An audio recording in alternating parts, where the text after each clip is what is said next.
And we are live. What is up, everyone? Welcome on in. Happy Tuesday. Hope everyone's doing well. I am sorry I was running a bit late tonight. Yeah, I just had a lot of stuff to do. But anyway, more Ace Attorney. So yeah, let's just get straight into it. So probably quick recap. Yeah, we completed case 3 last night. Now we're going to case 4. So, yep, here we go. Episode 4, The Adventure of the Clouded Kokoro. Guess let's just do it.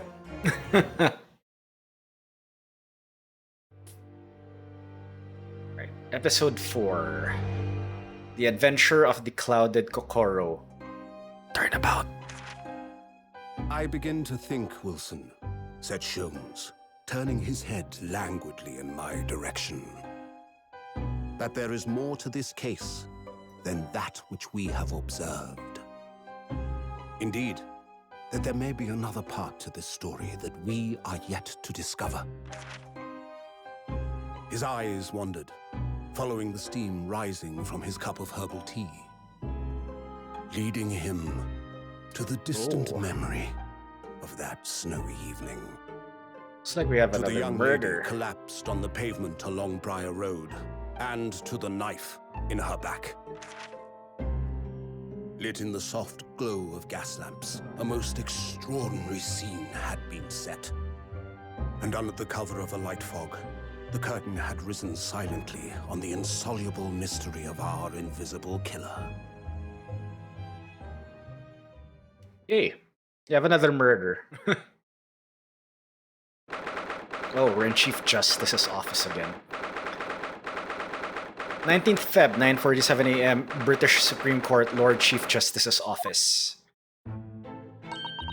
Did you sleep last night, Mr. Naruhodo? No, not at all. It was an enormous hotel, wasn't it?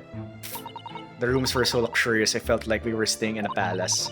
And with all the gas lights twinkling, it was brighter than day even in the middle of the night. What about the enormous beds? After my time on the SS Bury, I wasn't going to waste a single inch of that space. I spent the entire night rolling from one side of the mattress to the other. Oh yes, it really was the sort of night you can only dream of normally. Except when I learned that we owed £3 for the rooms, that dream quickly turned into a nightmare. Oops, sorry about that. The building was so impressive and the entrance so inviting, I just wandered in without thinking. In a lodging house in Japan, that sum of money would put a roof over your head for a whole year. I did try, but I'm afraid I couldn't help my tears when we were presented with the bill. Ugh, I really am sorry. Well, never mind. We must find some more affordable lodging straight away, though. If we're not careful, our entire stipend will be used up in 10 days or less. You should have took the money from the last case. Ugh, London is a scary place. Good morning to you at this early hour. Strongheart, yep. Oh yes, we are, well... Good morning to you, Lord Chief Justice. We have come to report on the outcome of the trial at the Old Bailey yesterday. Susato-san is amazing. She doesn't bat an eyelid, even in the presence of the imposing Lord Strongheart. Yes, I believe you had a very comprehensive initiation into British courtroom practices. Oh yes, it was very eye-opening, thank you. And in accordance with your instructions, Lord Strongheart, Mr. Naruhodo performed his duty to the end. Yes, I've already been apprised of the events. You conducted a remarkable defense. You may consider the test passed. Oh, no longer are you a student from the Empire of Japan. You may henceforth claim to be a fully fledged lawyer. My country is delighted to welcome young talent from such a remote eastern land. Thank you very much. So I'm a lawyer now? Now, in view of your new appointment, I have a fresh case in mind for you. I'd like you to take it on at once. I trust that won't be a problem. Another case already? Yeah, my thinking as well. Nothing trains a lawyer better than practical experience. I'm sure I don't sense dissatisfaction, do I? It's just that yesterday's trial ended unusually. I haven't quite come to terms with it. What's to come to terms with? Oh, why is that highlighted? The man was cleared. What more were you hoping for? The truth!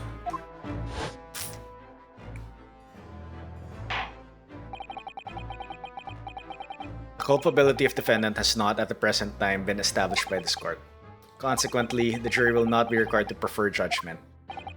Well, Lord Van Zieks, it's been a pleasure, so it has. And as for you, my dear fella, I couldn't have asked for a better defense.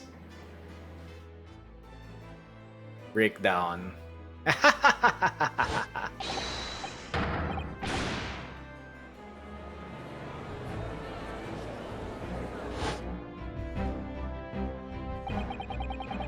I just can't help wondering if Mr. McGilded really was innocent. Mr. Naruhodo, it's just that I never managed to ascertain the truth. And then the trial ended. Well, you needn't let it trouble you for a second longer. Sorry? What do you mean, Lord Strongheart? Magnus McGilded passed away immediately. Oh, he's the one in the carriage. McGilded is dead? I have 19 minutes and 41 seconds until my next engagement. It's like the Switch things, right?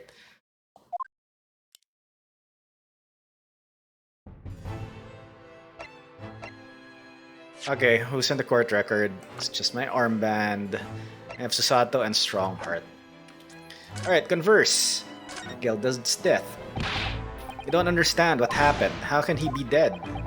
After that, the trial concluded yesterday, there was a great commotion in the Old Bailey. As you'll presumably recall, an omnibus had been wheeled into the courtroom. Yeah, it went on fire based on the cutscene. Anyway, the cinematic from yesterday. That was the scene of the crime which Mr. McGilded had been accused of. Precisely. Well, while the bailiff's attention was diverted by some other matter. Sorry. The omnibus went up in flames. No. How could such a thing have happened?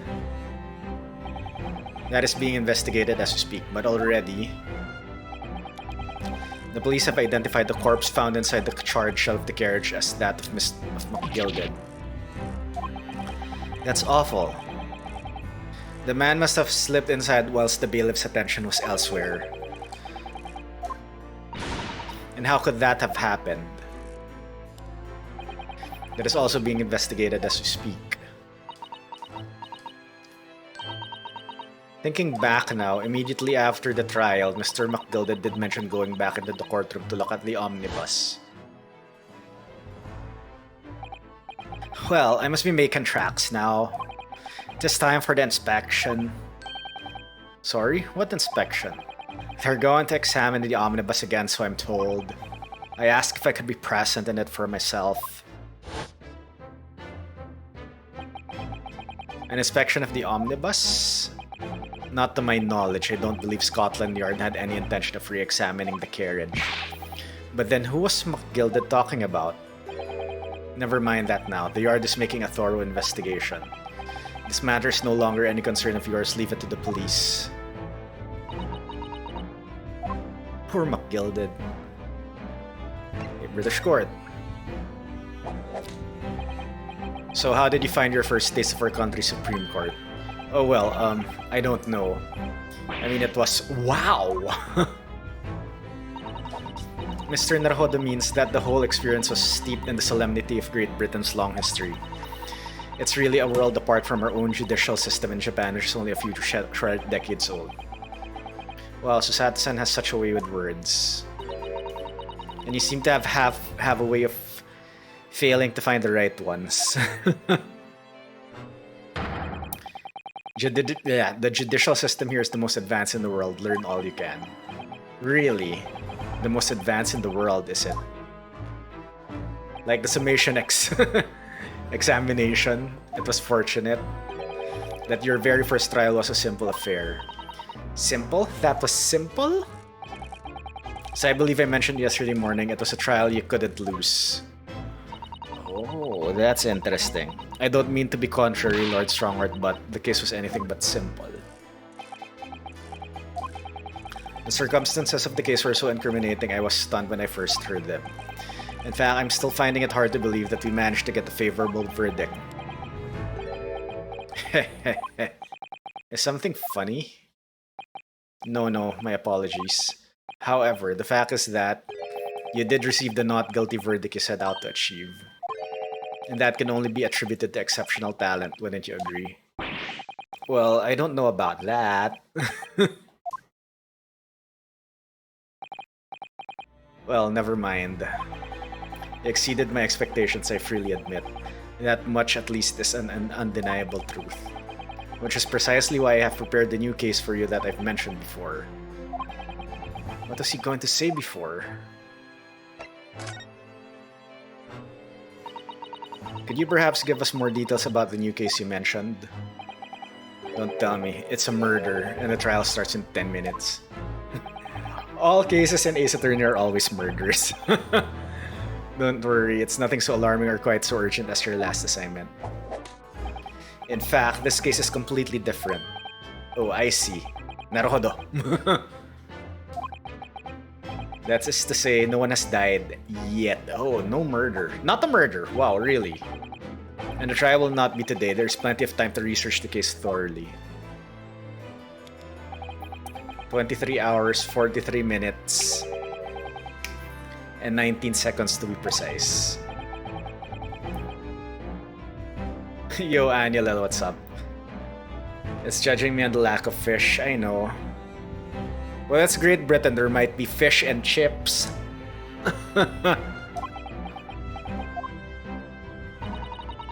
Is everything alright? Oh yes, I'm just a little confused, that's all. Yesterday's trial was... well, it left me wondering if I'm really cut out for being a lawyer. Oh, Mr. Naruhodo. I don't know if I could face standing in that courtroom again after McKilded's trial. Ah yes, I nearly forgot. There is one similarity with yesterday's case.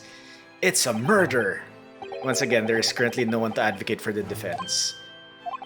So yeah, that's why I'm the lawyer for that. If the situation remains unchanged, the trial will start tomorrow with the defendant unrepresented.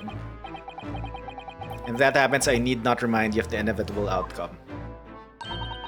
The most terrible end. Oh, it's the defendant. Yes, that's right. Ugh, here we go again.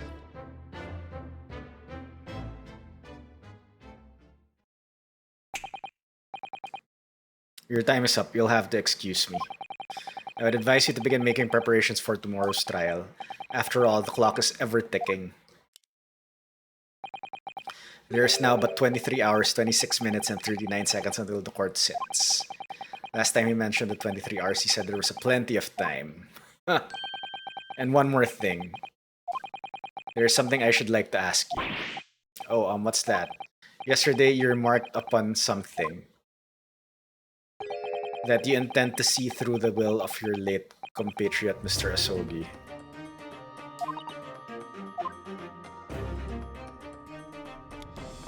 I would be interested to hear what exactly you mean by that. Inside 34 seconds. Oh well, Kazuma always used to say, you see, that he wanted to learn how the greatest justice system in the world works so he could change ours in Japan. Now that he's gone, I'd like to work towards that myself.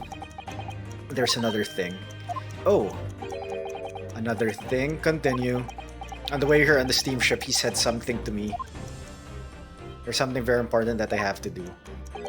Something very important? And what exactly would that be? Never had a chance to tell me. I suppose he would have done if he'd ever made it. You're out of time. Well, thank you for an enlightening discussion. Yo, Kerburn, what's up? Welcome on in. Thank you for being a fan. How are you doing? Brrr. Is it cold there right now? That's why you're freezing. Mr. Asogi never once mentioned anything of the sort to me. Oh no, he's keeping secrets from you. I urge you both to focus your attentions on the matter at hand. Oh, hello, who are you? I've taken the liberty of summoning the police inspector in charge of the case. He'll be able to apprise you of the details. How long has he been there? So, I wish you the best of luck and bid you farewell. Needed the fan today, very muggy. Oh, alright. Rain in the morning, flies outside. Oh god, there are flies there. I do not envy that. There's something very important that I have to do. What do you mean? I wish I knew, but honestly, he never told me. Anyway, we had better talk to the detective, don't you think? Yes, you're right. Flies are annoying, they won't walk off. Yeah. Yeah, well, usually when I'm outside and in shorts and like in grassy areas, there are a lot of flies and they don't get off your legs and it's so annoying. It's weird that I get attracted, I mean, flies get attracted more to me than mosquitoes. Which I'm not complaining, but. Alright, Mr. Oh, wait, does he have fish and chips? Annual, I was correct, fish and chips. I hope I'm just imagining it, but I wouldn't say he looks pleased to see us at all.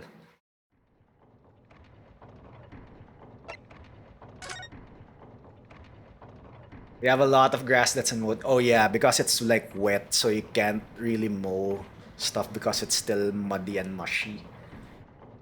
Alright, Mr. Detective, why do you have fish and chips? Okay, Annual, there's your fish. There's your fish. Yo, J-Bats, what's up? Could we trouble you? Dropping a lurk. Hey, no worries. Thank you for dropping by. Thanks for the lurk. Really do appreciate it. On your way to work. Yeah, good luck. Good luck with work. Well, yeah. You get my point. So where are we at from the burning cart? So apparently McGilded was in the cart. So he died. So, according to Mr. Chief Justice, forget about that. Here's a new case. But as always, this is Ace Attorney. Everything's entangled with each other. That might come up later. You know. What do you think? Ah! Lovely weather, isn't it? What's the weather got to do with anything? Listen to me, young Japanese upstart. Wow, racist. Okay, I need to like accept that this will be a racist game, considering the time period. Some frippery about the weather doesn't get every English gent eaten out of your hand, you know? But Susata-san told me it was food proof. I'm a busy man, a very busy man. Yes, you're eating fish and chips. And an endless supply of fish. I envy that. There's a crime scene to investigate, but I'm here having to give the likes of you a talking to. Yeah, this was the guy from the cutscene last night who found out the carriage. Can you imagine what the other officers there will be saying? Haven't seen Gregson anywhere, have you? No, he's too busy with the bigwigs these days. And all because of some bumpkin who's here on a jaunt from a country I've never even heard of. Wow, so ignorant. Hear that ripping sound? That's my reputation at the yard going to tatters. There's no need to rip us apart as well. Gregson Watson. Oh, please. If this is related to Sholmes, I'll just laugh at it. I don't believe we've been introduced. This is Mr. Yunusuke Naruhodo, a defense lawyer. Eh? It is a pleasure to make your acquaintance. I'm Mr. Naruhodo's judicial assistant, Sue. Eh? It's lovely weather we're having today, isn't it? Oh, now he like pacifies. It's unseasonably fine, I grant you. London winters don't see a lot of sunshine. Unbelievable. How did she pull that off? So, Lord Strongheart has asked me to fill you in on the case. The name's Tobias Gregson. Inspector Gregson to you. I'm from Scotland Yard. Tobias. Gregson. Inspector Gregson? What's the matter with Susato-san? Does this detective's name mean something to her?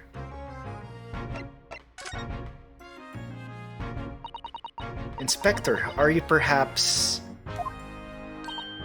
the Inspector Gregson?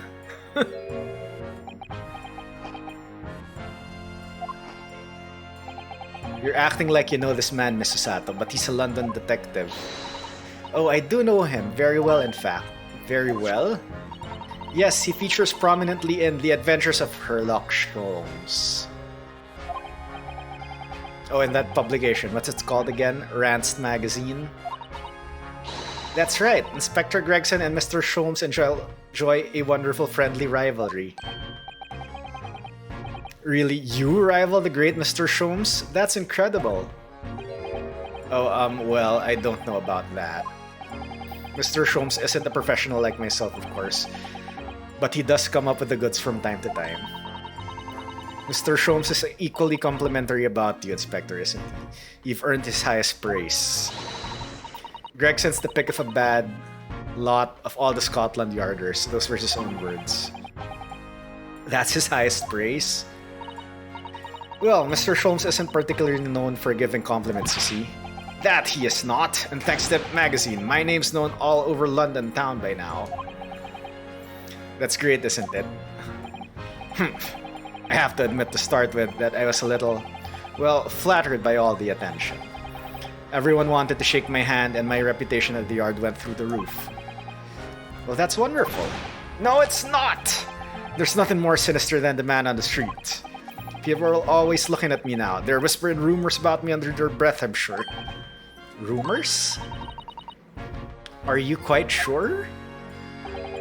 He's changed since he started appearing in those stories. The fame's gone to his head, stuff like that. Gosh, do you really think people are saying such mean-spirited things about you? Like I said, they whisper, so I can't catch exactly what they're saying. But I know what folks are like. I'm sure that's what they're saying. As sure as eggs is eggs. I get the feeling this detective could be very hard work. Oh dear, perhaps a sudden rise to fame does change people. So, about the case that the Lord Chief Justice mentioned before. Nothing to tell, really. As far as we're concerned at the yard, it couldn't be simpler. A murder! That probably means that as far as we're concerned as lawyers, it couldn't be more complicated. I wish you were wrong about that, but I have a nasty feeling you're right. A young woman was walking along the pavement on Briar Road when she was stabbed from behind. Yep, it's murder. Fortunately, it wasn't fatal, but she's still laid up in hospital. Oh! Alright, so it was like, what do you call this? Ah, damn, I couldn't find the words. An attack. That's despicable. What sort of coward would attack a poor woman from behind? I suppose you had finished whoever it was off with a Susato takedown with you. That's neither here nor there, Mr. Naruhodo. Brace yourself, Ryunosuke. You've angered her now. Anyway, after something of a whirlwind investigation, the criminal was arrested. He barely had time for a cup of tea after the incident took place, to be honest. So, there must have been something left at the scene that led you directly to the culprit. Or perhaps a reliable witness who recognized the person in question. Let me stop you right there. You're wasting your time on this one. Sorry? There's nothing you can do. There's no way to help the bloke now. Why ever not? Simple. The prosecutor that's been assigned to the trial tomorrow is Lord Barak Van Zieks. Not him again. No. Sounds like you've heard of him then. Yeah, he was the prosecutor from yesterday's trial. Oh yes, we are very familiar with Lord Van Zieks. Believed to be the harbinger of death itself. The Reaper of the Bailey.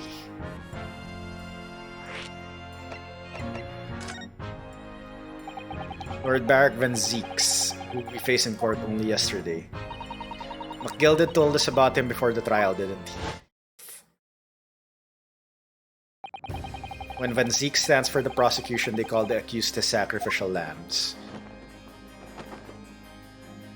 And in every single trial in which he's been the prosecutor, the accused has been damned. Except yesterday. This Reaper of the Bailey nickname, I suppose he's earned that because every defendant he advocates against is found guilty, is that it? Well, if that's the case, we should inform you, Inspector, that in yesterday's trial against Lord Van Zieks, Mr. Naruhodo secured a verdict of not guilty. Ha! And what of it? Oh well, I think that means that even against the Reaper of the Bailey, it's not impossible to save the defendant. No, you really don't have a clue, do you? What do you mean? What happened to that bloke in the end, eh? He's dead. Ah, Magnus MacGilded became a cropper in that omnibus when it went up in flames. So you can't rightly say you saved the defendant, can you? What? What are you saying? Look, if Van Seeks could get the dirt to stick on everyone, he'd be a miracle worker. But that's not how it goes. He doesn't work miracles. He works magic. Black magic. I'd have a good long think about that if I were you. Are we really supposed to believe that?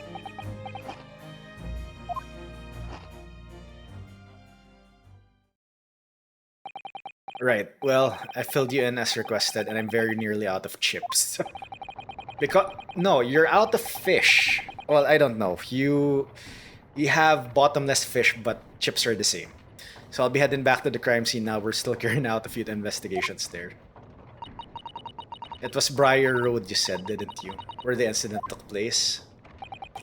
That's correct, ma'am. And if you head over to the holding cells, you can meet the criminal himself.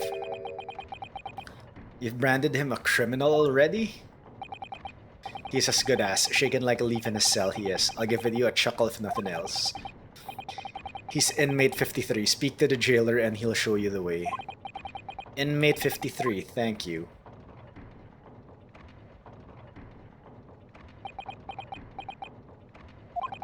So there's no helping anyone against the Reaper of the Bailey, they say. Is something troubling you, Mr. Naruhodo? To tell the truth, when I recall the trial yesterday, I can't stop myself from shaking. The idea of facing the Reaper in court again is... Well, if you think it's too much for you, there's no shame in turning the case down. That takes courage too. But if the man they've arrested is innocent, you could well imagine he would be shaking like a leaf in his cell. And I, for one, wouldn't find the sight of that funny. So, if I'm honest, I'm still reeling from the shock of yesterday's events myself. And I'm really not sure if I'll be able to help this man, whoever he is. I'd like to try, so I think I'm going to make some enquiries. Would you help? Yo, Tilted, what's up? Welcome on in, buddy. How are you doing? We just started the case, so still have a lot of investigation to do. Did you really think you had to ask? After all, I am your judicial assistant. Thank you. So then, shall we? Yes! Let's go! Alright, who do we have in the court record? So, we have Susato, Mael, and Tobias. Tobias is 44. Detective Inspector in charge of Scotland Yard's investigation of the case. He's stern and single-minded in his approach, and a great lover of fish and chips. Obviously. So, Briar Road and prison. So let's go to Briar Road first.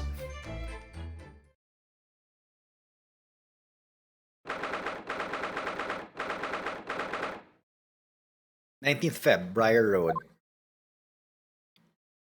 Strand Street. Metropolitan William Robbins." So this is where it happened, Briar Road. Ah, look, Mr. Naruhodo. Look at that regulation metal helmet. It's unmistakable. The men of Scotland Yard are here. They're investigating as we speak. That is their job, you know. But Mr. Naruhodo, this...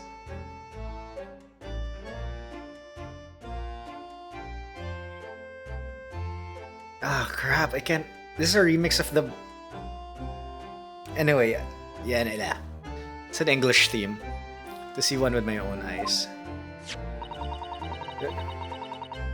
They're often depicted in the Adventures of a Herlock Sholmes, but I never dreamt I'd come this close.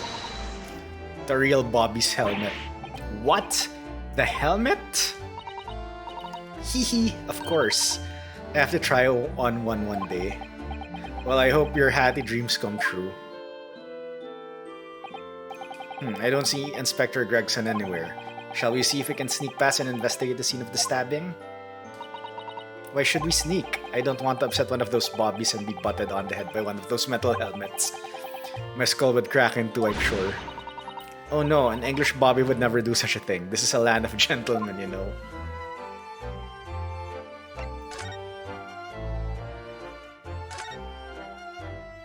Okay, that's rather typical old brick building, isn't it? I'm sure it has a long and interesting history. Well, time certainly seems to have taken its toll on the place. It looks crooked and sagging all over. In fact, it looks decidedly worse shaped than the other houses around here. Yo, what's up? Thank you for the 5-stream streak, Tilted. I really appreciate it. Thank you. Don't know why Twitch is so slow at counting the streaks. It's always like several minutes after you join in for some... Yep, I do agree with that. It's the same with other channels. So if you want, like, if you're lurking and you want the streak to count, make sure you stay for probably a few minutes. Not just pop in then pop out. I lost a streak in a channel because of that, unfortunately. So, yeah. Right, we must find some cheap lodgings ourselves as soon as possible. Press F. Snow Bear hugs, hugs to Aniv.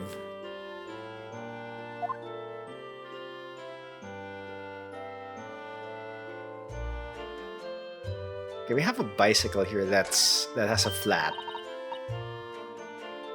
Oh, British bicycle, look. Although the wheel is so misshapen, I'm sure it couldn't possibly be ridden anymore. Someone must have been doing some breakneck cycling. It seems bicycles have become extremely popular in London recently. There's even a movement to change women's dresses to allow them to ride as well. The bicycle fad won't last. I don't see why anyone would want to ride something like that. Goodness, do you dislike bicycles? No, not at all. I mean, it's not that I dislike them exactly. It's just that any occupation that involves taking both your feet off firm ground seems reckless. If you ever tried walking on stilts and fall into a river, I know you'd agree with me. We'll have to hire a bicycle sometime. You can sit behind me while I ride you around.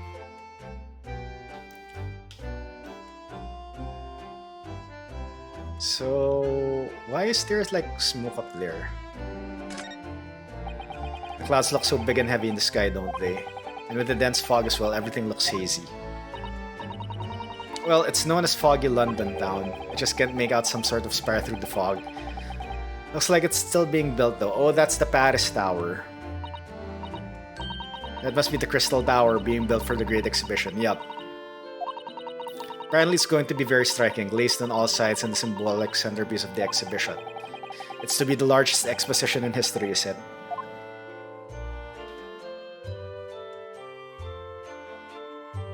Oh, wait.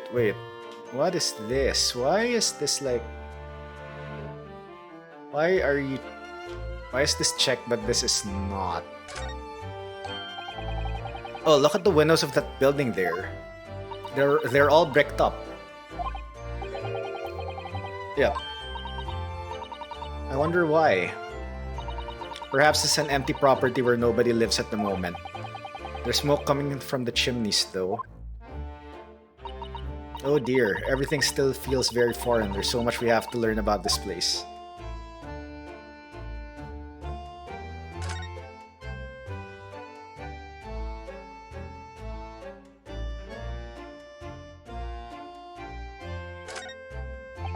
That's one of the officers from Scotland Yard. The police are making sure the crime scene is undisturbed. I have a feeling that if we were to wander close, we'll be clapped in irons. I think perhaps you're being a little overcautious. We've done nothing wrong, so we have no cause for concern. Oh no, I'm not getting caught out again. Twice is enough. Twice I found myself in handcuffs despite not knowing a thing about what was going on. Yes, you've had some dreadful experiences. I'm sure it's that wide-eyed look of panic you're so prone to. It does you no favors at all. Ugh.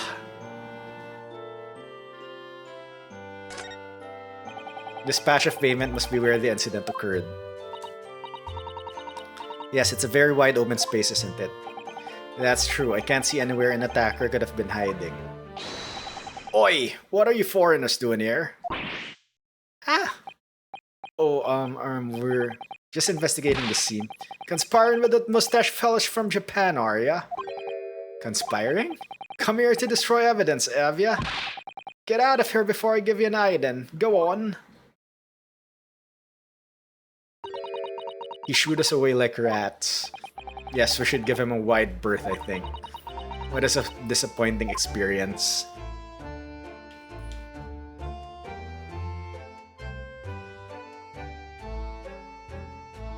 Okay, so I think these are the only two I need to investigate first. Okay, snowman.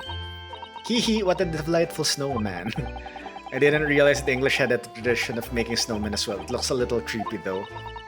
Oh, it has a scarf, look. You need one if you were out in this freezing cold all the time. I wish I had one. I'm afraid our budget is somewhat frozen at the moment too. We certainly can't afford the scarf. Surely the snowman here wouldn't miss his. But the person who made the snowman certainly would. Yes, I know you're right. Anyway, even if we borrowed it, it wouldn't do much to warm my neck with it. It's covered in snow. Sorry, oh my god. Oh, that's a Scotland Yard carriage. They use vehicles like that to rush to crime scenes and cart away criminals. You're very well informed, aren't you? It's long been a dream of mine to ride one of those through the streets of London. Well, just pick up a stone and throw it through one of the windows then. But that would mean being arrested in order to ride it, wouldn't it? Still, if it's the only way, help me find a good stone. No, it wasn't serious. Wow. You're taking it literally. Alright, looks like I can't investigate anything else here. No one's here to talk to. Oh wait, street. There are piles of snow on the pavement here and there, but the road itself is covered in carriage tracks. It seems carriages often travel down Briar Road. It soon disperses all the snow. I slipped over when I was walking down the pavement earlier. It seems like it would be far safer to walk on the road instead.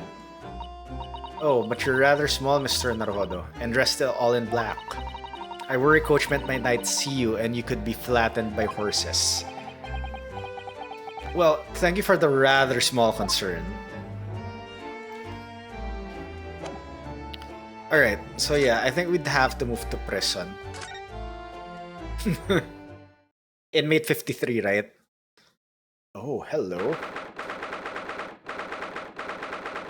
19th Feb, local prison, cell 9. So these are British prison cells. Oh, they're ghastly. It feels just like a dungeon. Yes, and having experienced it in Japan myself, I can assure you that our wooden cells feel a lot cozier than these cold stone walls. Oh, don't, Mr. Naruhodo. You're making it seem worse. Apparently our client is in this cell here. But it's so dark at the back there I can't make him out. I wonder what he's like. Inmate 53, your legal representative is here to see you. Stop hiding at the back of the cell and show your face at once. Am I a cat, as yet with no name? Calling me by a number, it's utterly, unbelievably, unjustifiably unreasonable. I refuse to answer.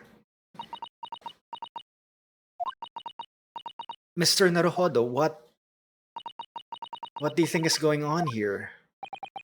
I have no idea, but I wasn't just hearing things, was I? That tirade of complaints was in Japanese. Oh.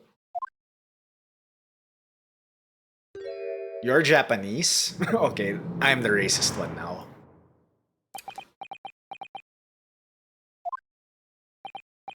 Excuse me, but who? Shh, quiet.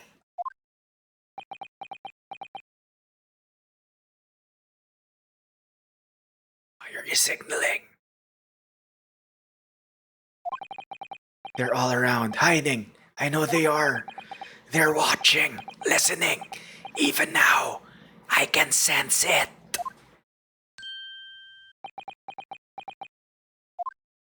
Who are you? Right. So, could I ask you, who exactly? There you are. You've come to curse me, haven't you? Don't try to hide it. You're a ghost. A ghost?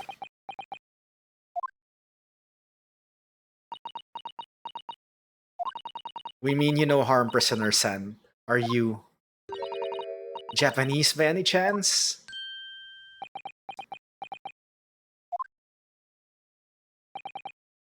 This is... This is Sparta! Beyond my wildest dreams. Now one.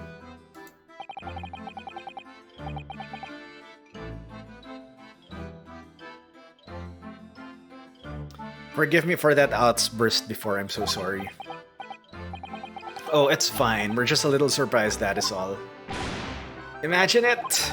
It's been 12 long months since I left my hometown, and here I am! In a frightful fix in a foreign land. So hearing the sweet, sentimental tones of compatriot's voice here in this damp, dark hellhole was a most monumentally moving moment! What's with the alliteration? Let me guess, his name is Alliteration. Who could have guessed that this new client, Lord Strongheart, assigned to us would turn out to be a fellow Japanese? Ah, what compassion my fellow countrymen show. To dispatch a first-class lawyer all the way from Japan to defend a mere foreign student. Noble, nurturing, never failing, Nippon! A first-class lawyer? Oh dear, I think there's been something of a misunderstanding here. I wonder, would you be so kind as to tell us what's happened? Would you have been detained as a suspect, for example? Yes, I can, I will. Chant, say sullen and silent! I'm not quite sure I understand what he means, but he seems happy. Yes, he does. I just hope he's actually a good reason to be. Thank you for your cooperation. I am lawyer. As you said, my name is Ryunosuke Naruhodo. And I am Naruhodo-san's judicial assistant sa Susato Mikotoba. I am a visiting student sent here by our government. Notoriously named Natsume. Soseki Natsume. Soseki Natsume. Natsume Soseki. Okay, I don't see any pun there, so fine. Not unless that means something actually in Japanese. So, card record. Soseki Natsume, a scholar sent to Britain by the Japanese government to further his study of English. He's the defendant accused of attempted murder. Alright. Tell us about yourself. Soseki Natsume-san, what an unusual name. Call me Soseki, please. I'm a poet, you see, a writer of haiku. So will we be seeing a lot of haiku in his dialogue? It's something of a nom de plume. A nom de plume. An alias, yep. That's right, Naruhodo-san.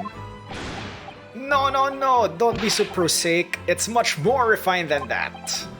And haiku, that really reminds me of home. Did I hear you say that you were a visiting student sent over here by the government? Yes, that's right. A year ago, I was told to go and study English. First, I had to suffer that mystery, and now this. It's beyond the pale. Suffer that misery? Did you not want to study here? No, I mean, I've had an interest in Great Britain for some years, of course. Oh, but just because the government tells you to do something, does it mean you can do it? No. What do you mean? If they told me to study English literature that I could have understood, that's my field. They told me to study English literature that I could have understood, that's my field. But no, they told me to study the English language. Oh. Utterly, unbelievably, unjustly, unreasonable. That's part of the language. That's an alliteration. No. Shoot, what they call the alliteration for vowels? Is it assonance? I think it's assonance. Anyway, I see. Only the other day I was told to send a report about my first year here. I tendered a blank piece of paper. Wise words on white washi. You must be a man of great standing. Oh yes, so I'm often told. and often like to be told, it seems. Accusation against you. Could you perhaps tell us exactly why you've been arrested, Soseki-san? I didn't do it. I didn't commit that atrocious murder. Murder? Oh no, it's alright. The woman didn't actually die, did she? But she was stabbed with a knife right before my eyes. Before your eyes? You mean you saw the attacker? I didn't see anyone. What? If I had seen the person who did it, do you think I'd be locked up in here? Oh dear, it seems this case is becoming rather complicated. Why me? Why me? Why did that silly woman have to be stabbed in front of me? It's the curse of London. It's, let me guess, another alliteration. Incredibly, inexcusably, irritatingly, inconvenient. So Soseki-san was there at the scene, but he didn't see the attacker. It's vital that we find out more about the case. Not the case. It was an accursed evening just after the snow had started to clear and heavy with fog. I'd been to the bookshop to buy some books and I was on my way back to my accursed lodgings. Sure the bookshop wasn't accursed too? As I was walking along that accursed pavement, I could make out the sole silhouette of another ahead of me. A woman wearing a green overcoat she was, and just as I went to overtake her, she suddenly let out a little scream and collapsed into the cold, hard slabs of stone at my feet.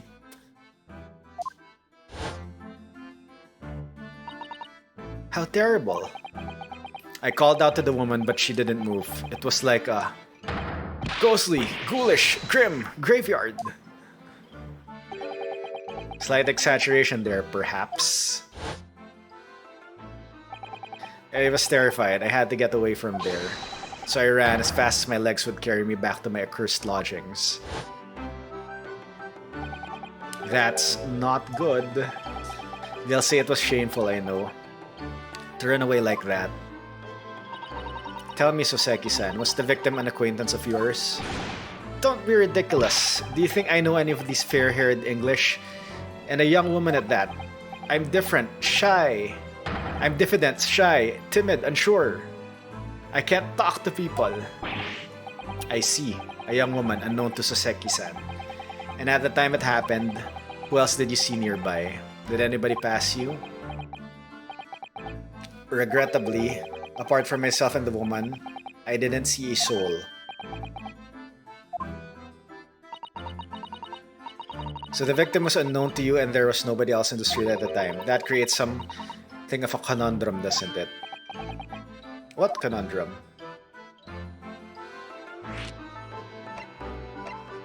So who stabbed her? What do you mean, Sasato-san? What's the conundrum? Well, if that's what Soseki-san has just told us is true, there's something I can't explain. He says he didn't know the victim and there was no one else at the scene. Then he apparently fled without having been seen. I did. But if that's the case, surely this man has to be the culprit. Ah, you! What did you just say? Nothing. I didn't say anything. Oops, perhaps I thought that a little loudly. Actually, that's not what was troubling me. What I was thinking is, how did Soseki-san actually come to be arrested? Sorry, he didn't touch the victim and there was nobody at the scene to see him. So how did the police ever discover that he was there in the first place? Oh yes, she's right. It was him, that accursed great detective. He led the police to me. Oh, it's Sholmes. Of all the bad luck. Accursed great detective? Could it be? I shall never forget that man's name as long as I live. With his haughty laugh and his self-proclaimed greatness. Brash, big-headed, busybody, be gone! Yep. May you be cursed until the end of your days. Herlock Sholmes. It's Tweet's neighbor. I knew it. Mr. Sholmes?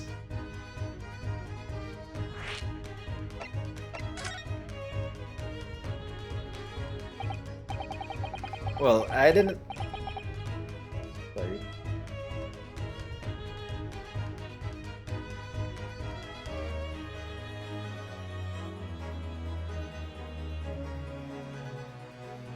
Okay.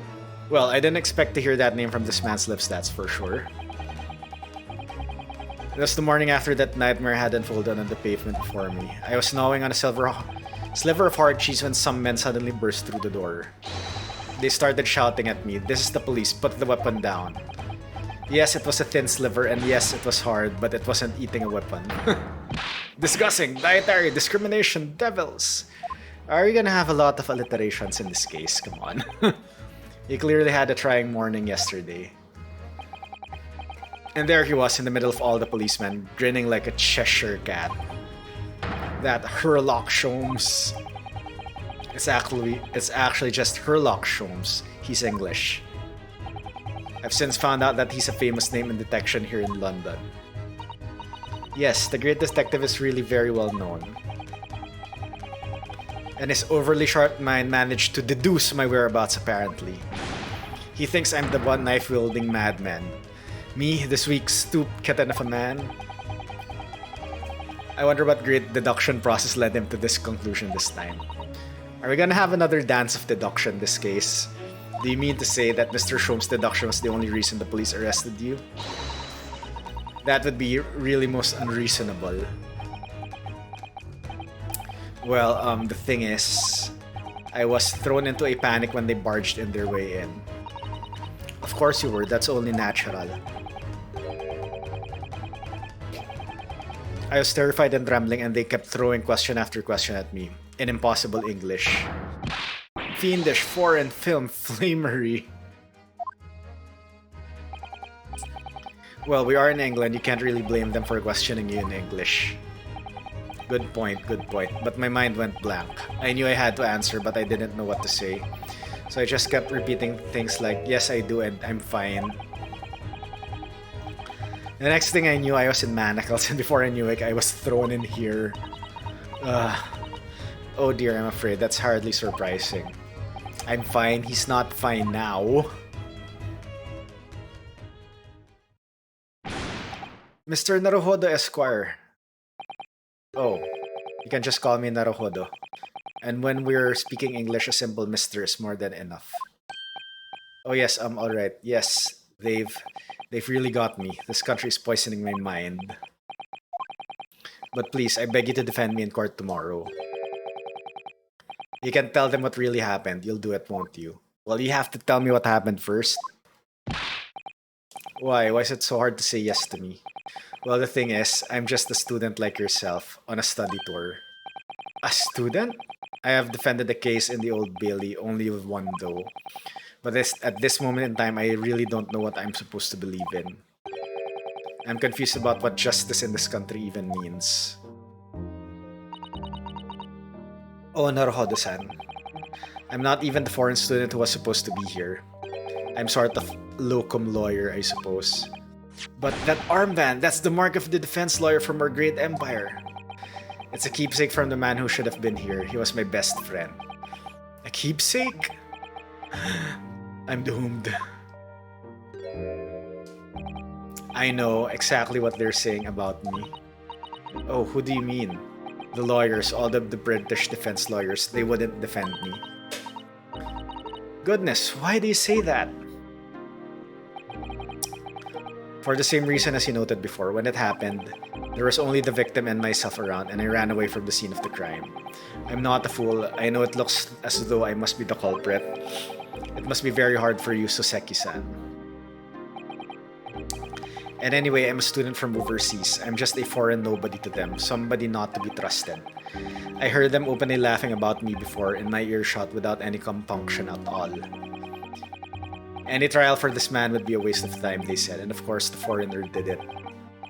They even had the gall to say, the man doesn't understand half of what's being said anyway. That's awful. They're wrong. I've studied more English than half of the policemen out there in the streets. I've traveled halfway around the world to learn about these people's country and its great history. But no one here wants to listen to a man with a strange accent. They all hate me. So, at the very least, I'd like to entrust my fate to someone who can listen to me in my native tongue. You could do it, couldn't you, Naruhodo-san? When I look into your eyes, I can see it. I can see what you've been through. My big beady eyes. Soseki-san, it's just that. Give me a little time, please. I'll do what I can. For the time being. What do you mean? We shall investigate the case as thoroughly as possible. If we can find some clues, it will give us a much better chance, I'm sure. Oh yes, thank you. I'll be here all alone, waiting for you. Locum student, Mr. Naruhodo Esquire. We should be going then, Naruhodo-san. We have a case to prepare for. Okay, I want to know, like... Okay, I can't examine. Okay, so I've discussed everything with him. So you have to move.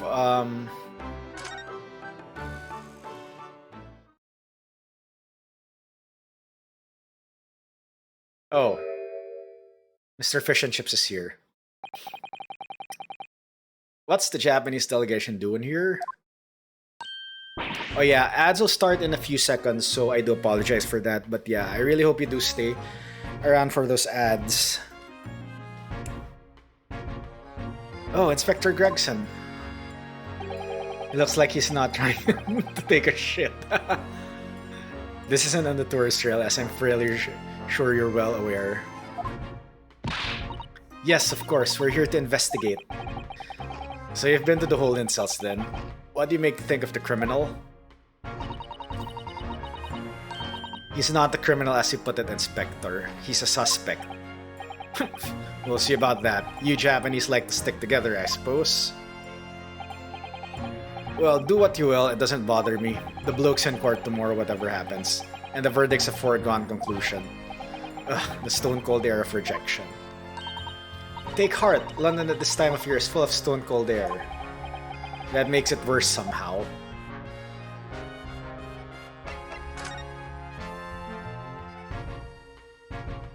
Okay, looks like I just need to talk to Gregson here. Let me just check the record first, so yeah.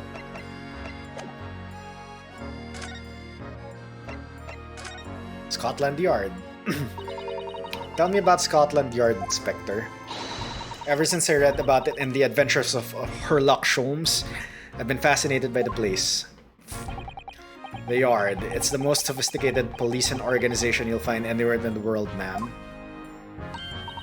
Oh, and you know I've always dreamt of wearing a real Bobby's helmet. It does make them look the part, seeing that policeman there with his helmet on. You certainly get the sense that this is a man who will take no nonsense in his duty of protecting the city. Oh yes, doesn't he look wonderful? Being a London Bobby is hard going, I can tell you. Oh really? First thing in the morning, you know what he does. Goes around and rouses all the laborers on his beat so they can get off to work. What, he wakes people up? Yep, wraps their windows with long pole. Did it myself, going back a bit. I had no idea.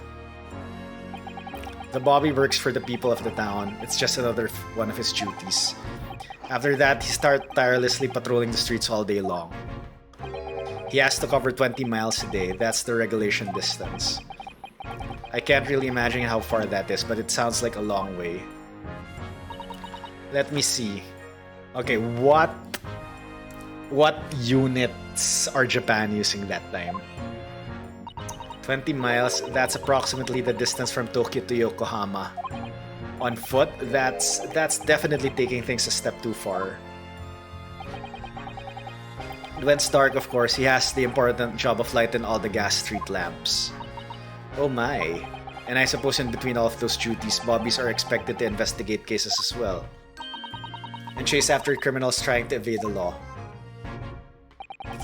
I'm not sure you could call it in between exactly. More alongside, but yes.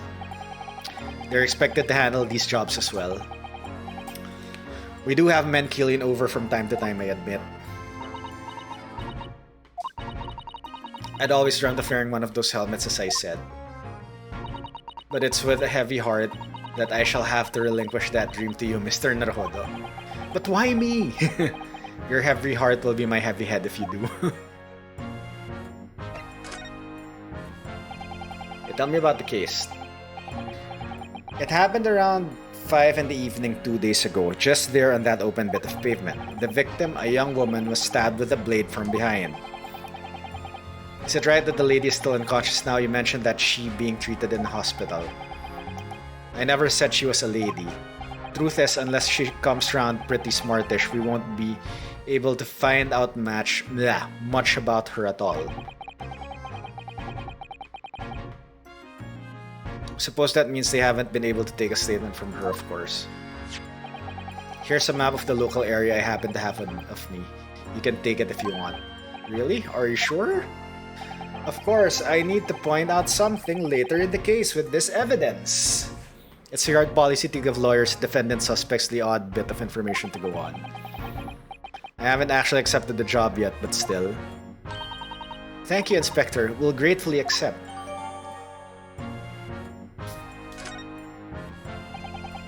Anyway, as far as we know, there was no one else on the scene other than the victim and your fellow countrymen.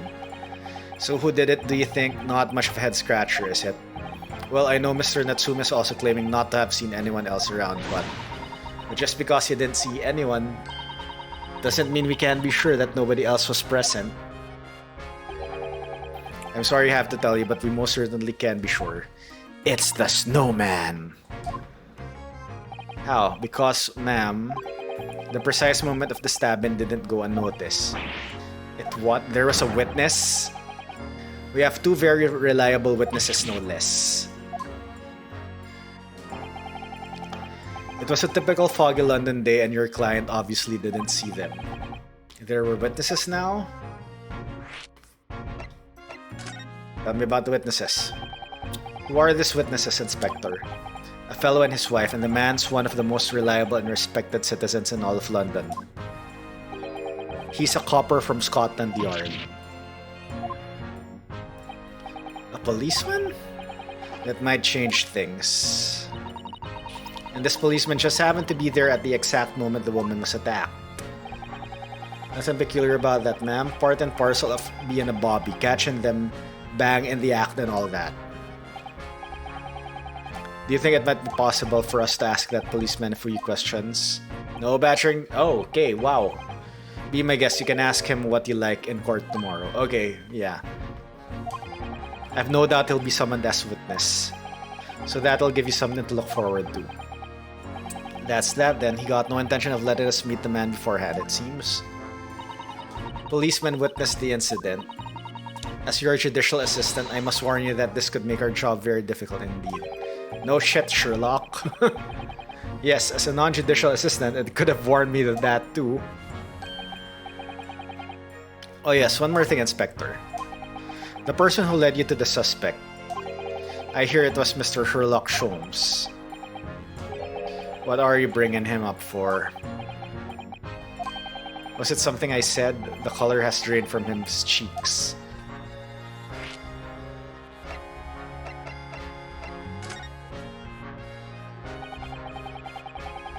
That twitchy Japanese bloke goes on trial tomorrow. Are you going to defend him or not? Well, makes no difference to me, but I'll just say this. No London lawyer worth his salt would touch that case with a barge pole. Because the prosecution is being handled by the Reaper of the Bailey. No way to save the man now, it's a waste of trying. It's all a bit strange though. Sorry? The Reaper. He hasn't appeared in court once for a good few years now. Yes, we did hear something to that effect. And the only people he usually bothers with are the real scum, the master criminals, the violent ones. Master criminals? The violent ones? That's right, he handpicks his victims, only deals with those oh my god. Only deals with those guaranteed to go to the gallows for their sins. But Mr. Natsume wouldn't hang for what he's accused of, surely. That's just my point, Sunshine. Yes, the young woman was stabbed, but it didn't kill her. Couldn't even say the intent was there. So this isn't the sort of case I'd be expecting the Reaper to want to sink his teeth into, for want of a better phrase. Well, it's not exactly a minor infraction, is it? No, there's got to be more to it. Some reason has taken an interest. Really? What sort of reason, Inspector? You think I can tell what's going on inside the head of that Lord of Darkness? You'll have to ask him yourself at tomorrow's trial. Are we really going to have to face the Reaper again, the Lord of Darkness, as he puts it? Okay, Sholmes. Who did you hear that name from? Oh well, it was Mr. Natsume who mentioned it. He said that Mr. Sholmes was with the police when they entered his lodgings. I'm sure it was the result of one of Mr. Sholmes' inspirational great deductions. Fiddle faddle! The man's an amateur, and I'm getting sick and tired of him showing his mug everywhere. Oh? I don't know where he gets his information from, but he turns up at the scene of the crime, wanders around spouting incomprehensible rubbish, and before you know it, he claims to have solved the case. Yes, he's quite astounding, isn't he? He's a great help to Scotland Yard, though, isn't he? Gibble gabble. Ever seen this before? Oh yes, that's Rant's magazine. The wonderful publication in which the adventures of Sherlock Holmes appears. Yes, well, that wonderful publication, as you put it, sees fit to include several of the Yard's detectives in its stories. And the so-called great detective makes a mockery of all of us. If you ask anyone at the Yard, it's a misadventure to be included in early Sherlock Holmes' tale at all. Well, I suppose there is an element of that. We work our socks off, every one of us, only to be by the public thanks to the obnoxious detective. The man's as dangerous to us at Scotland Yard as he is to all our criminals. That can't really be true, can't it, Inspector? Clearly, the great detective and the police have a complex relationship.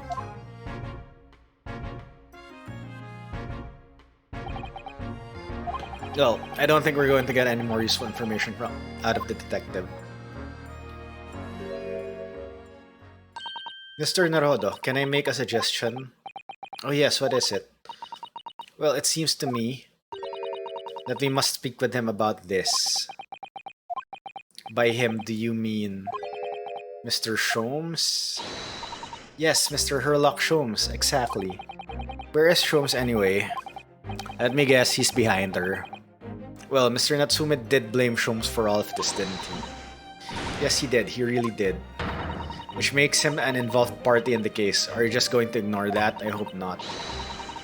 I assure you, it's not simply my selfish desire to meet with Sholmes again. The trouble is, we have no idea of the man's address even. It's Baker Street.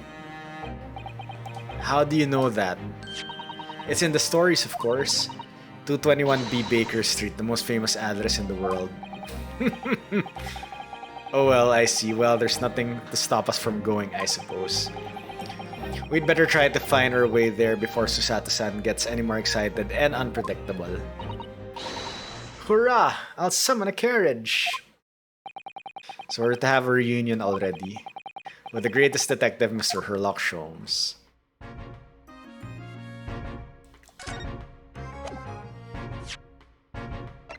See in the court record now? He's not. Okay, I do have the map in the court record. So Briar Road, Mearsham Street, Calabash Road. So this is the scene of the crime. So if that's the scene of the crime...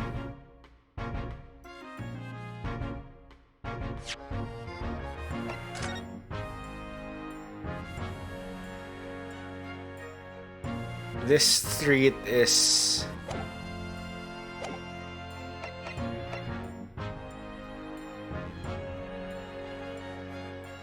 Okay. So, that's the scene of the crime. It was near the corner. So, examine map. No, court record.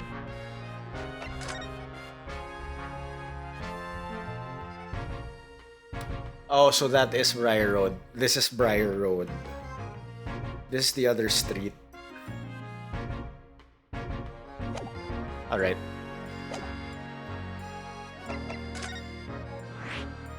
A new location has been added. Sholmes' Suite, 221B Baker Street, the home and office of the most famous detective in the world.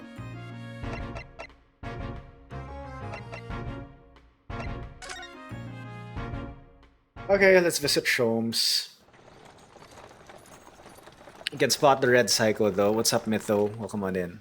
Oh, cutscene.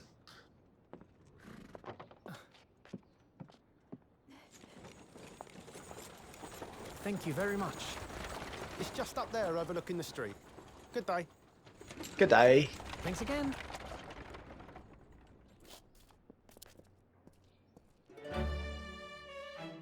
This is it. The residence of Mr. Herlock Sholmes.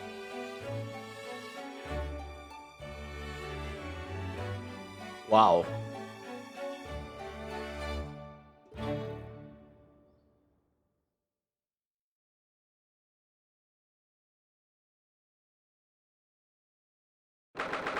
Alright, okay. Wow. 19th Feb, 12:53 p.m. Sholmes' Suite. So this is where the great detective makes his living. It feels surreal to be here somewhere, somehow.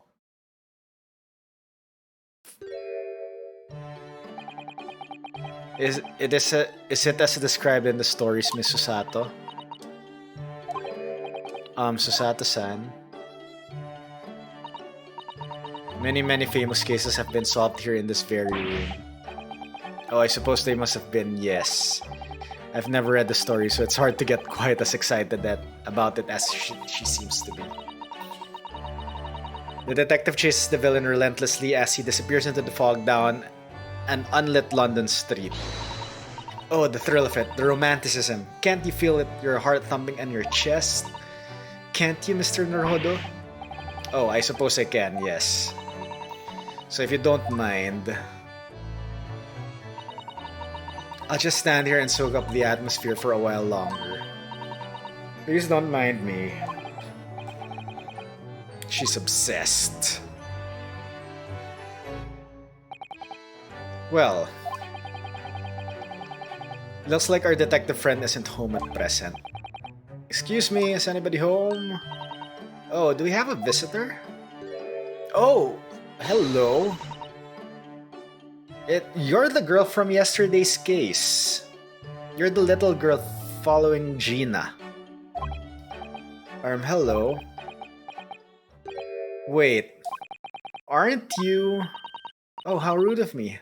I'll go and make some tea at once. I'm sure it's the same girl. Yup, it's the girl from yesterday. Miss Susato, did you see the girl who was just here? Oh yes, isn't it truly extraordinary? To think that the King of Bohemia came to this very room to ask Mr. Sholmes to take on his case? The King of Bavaria? King Wilhelm Gottsreich Sigismund von Ormstein, of course. Sorry, I'm drawing a blank. Forget the adventures of Herlock Sholmes for a moment and look over there. The tea's brewed and I have a freshly baked cake as well. I thought you brewed tea for like more than 4 minutes. That was like 30 seconds. Ah, it's you! I knew it, Susato-san recognizes her too. She was the girl with the bigger gun. There you are. And taking that with you as well. I was looking forward to the trial run of my experimental smoke grenade launcher. This case lacks fish. There were fish and chips a while ago, Anulel.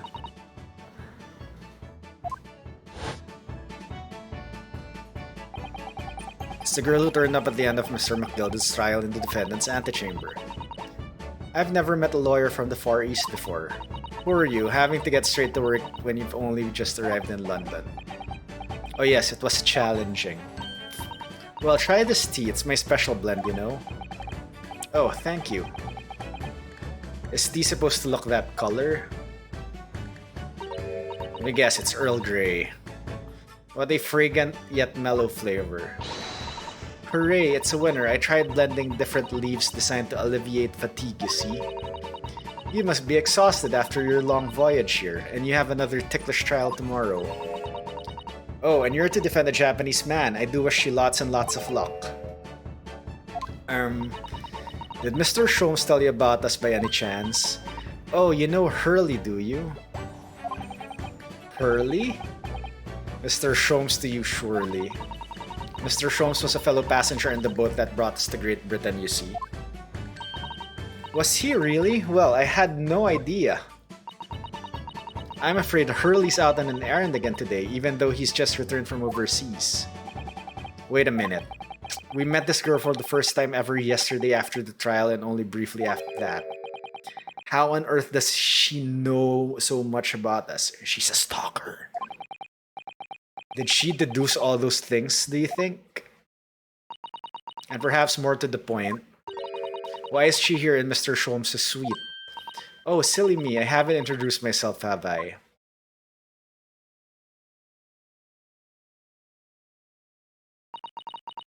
It's a great pleasure to meet you both. My name is Iris Wilson. Wilson. Not Watson. Wilson. I live here together with Hurley. Ah, Iris is it. What a lovely name. What? What's the matter? No, wait, this can't be! Did you say that your name is Wilson? What's the matter with Susato-san? Why is she so flustered all of a sudden? Yes, that's right. And what are your names? Oh, I'm Ryunosuke Naruhodo, a lawyer from Japan. Oh, sorry. I'm Mr. Naruhodo's judicial assistant, Susato Mikotoba. It's wonderful to meet you. Lovely, Susie and Runo. Oh god. Don't shortcut our names. Got it. Susie? And Runo? There's more to this girl than meets the eye. I have so many questions for her, I don't know where to start. Yes, and so do I.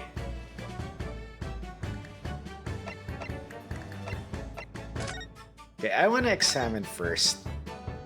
Wow, there are like 3 parts to this room.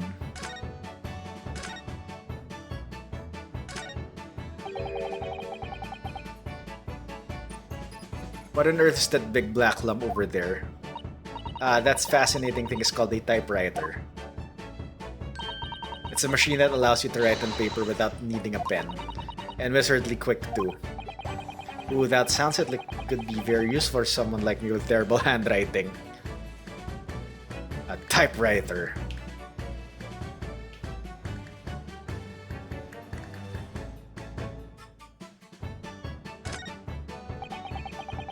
What a beautiful English tea set and so neatly arranged. It's favorite pastime of mine, a cup of herbal tea in the afternoon.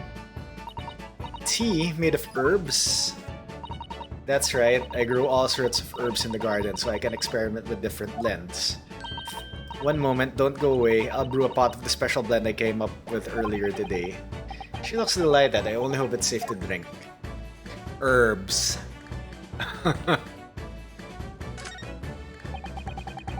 That's a charming little white shelf and full of charming little bottles too. Oh yes, but don't touch any of those. They might explode. Explode? Are they exotic chemicals? Do you use them for exciting experiments?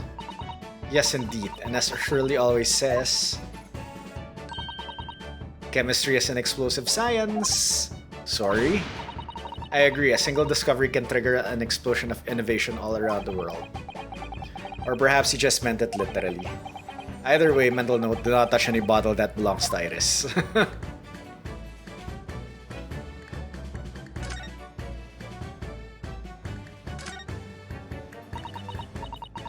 Mystery show, a curious hammer, some mysterious dancing men, a bust of Napoleon. Ah, what an entrancing collection. This is the first time in my life that I've seen a lonely old shoe displayed as an ornament. Oh, those are all mementos that Hurley has collected from his past cases. Really, even the bust? Yes, that's right. When the mood takes him, he likes to throw it on the floor and smash it to dust. The poor defenseless emperor. Mr. Sholmes destroys it. Yes, and then he buys a new one. Wow, he has a lot of money.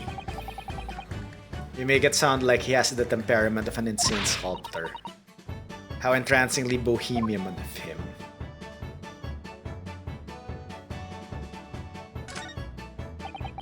I do like this fireplace. It's one of the best things I've seen since we've arrived in the country, in fact. Lingering beside the fire and watching the flames flicker and dance in the grate, it's so relaxing. We can't relax, not when there are so many interesting things on the mantelpiece. Oh, it's just as it was described in the stories. It is? Yes, exactly. Inside that Persian slipper, for example, are my chocolates for 11 Cs. And transfixed by that large jackknife, it's my shopping list for the market. Oh, it's not quite how I remember it being described in the adventures. Poor Susato-san, she looks crushed. Looks like that huge metal chest is being used as a table for tea and coffee. It seems very sturdy with an equally sturdy look. Mr. Naruhodo, you mustn't go opening things. I also have to keep an eye on you, don't I? You're very mischievous. How do you come to that conclusion?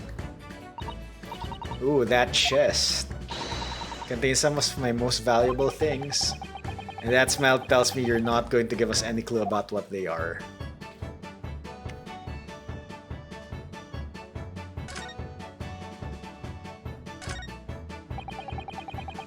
There are all sorts of on these shelves, chemistry apparatus, books, papers, and lots of things I've never seen before. It's all heaped up so high I can't help feeling that the whole lot's going to topple at any moment. To keep telling Hurley not to cram so much on those shelves?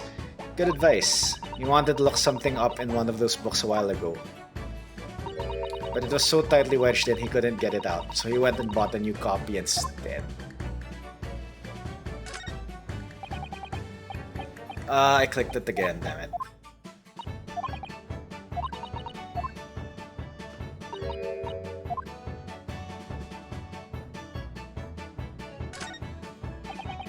What on earth is this huge over-the-top machine?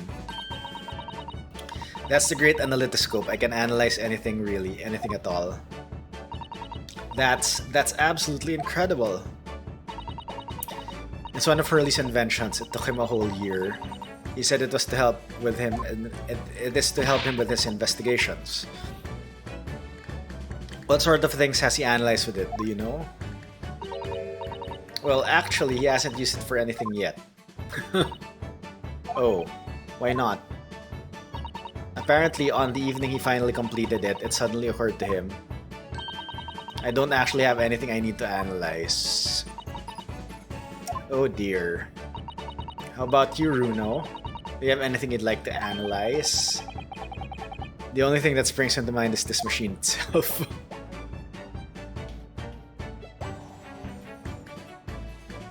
I think that's all that I can investigate here, right? Alright, now time to talk to this girl. Is she in the court record? She's just 10, really? Extraordinary young girl who lives with Sholmes. She has a degree in medicine and is the author of a popular series of short stories. How is she only 10?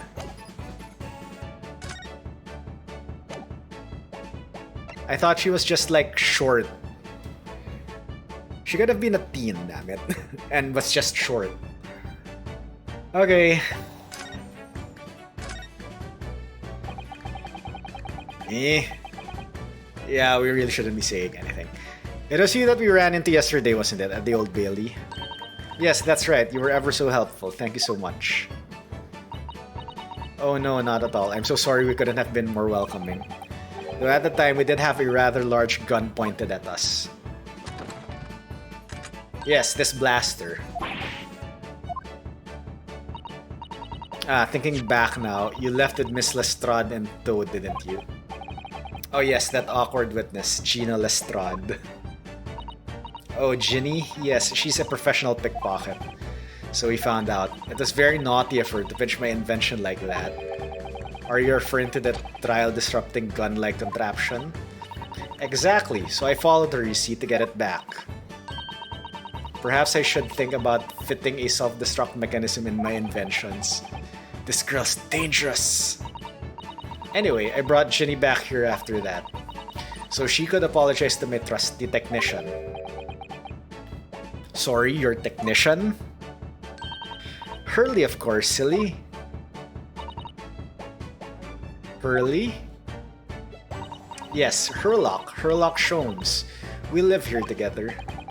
I had no idea the great detective had such an interesting young daughter. Daughter? Not likely. What? I wouldn't call him Hurley if he was my father, would I? Well then, what is your relationship with Mr. Sholmes? Well, I expect you find out that lodgings of any kind in London are very expensive. So the solution is to share the cost with a partner, a roommate. Your roommates? Roomies. I hope you don't mind me asking, Iris, but how old are you? 10 at this last year. Yes, oh my god, she's just 10. Well, what of your mother and father? Oh no, they're not around. Oh, I see. I wonder what the story is there. Oh yes, there's something I must ask you. Of course, go ahead, Susie. I'm a very great fan of the adventures of Herlock Sholmes and... Oh, you have a copy of Rand's magazine! Yes, I read every issue. It's delivered all the way to Japan on a ship.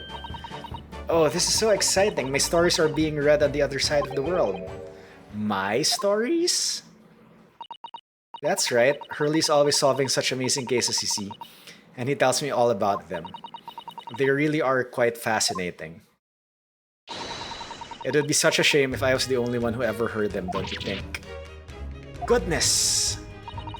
Last night he was telling me all about the new case he had just solved on a steamship, traveling from a faraway land. So I was just in the middle of typing up the manuscript for the next issue before you came.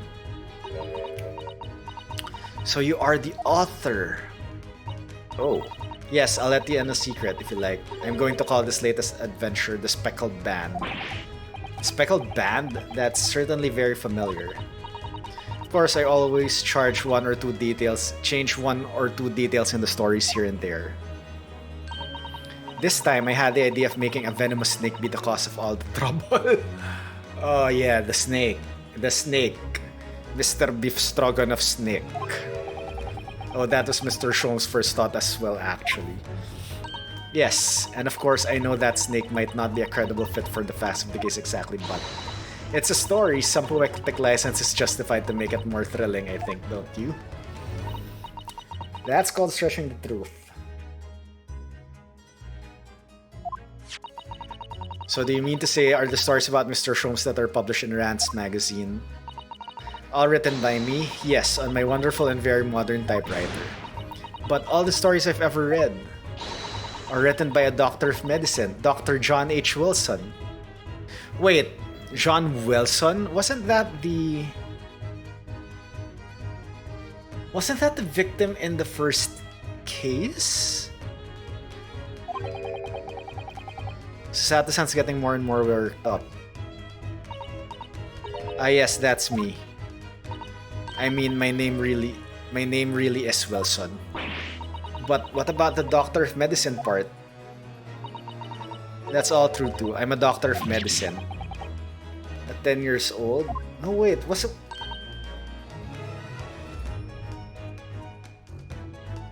The victim in the first case was Wilson, right? But I can't remember his name. Well, that's quite incredible. But... Dr. Wilson is an English gentleman.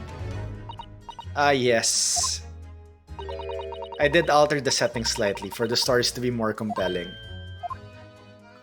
Oh. Well, it sounds a little strange, doesn't it? A great detective with a 10-year-old girl in tow. I suppose it does, yes. Poor Susato-san, she looks like her whole world has just fallen apart.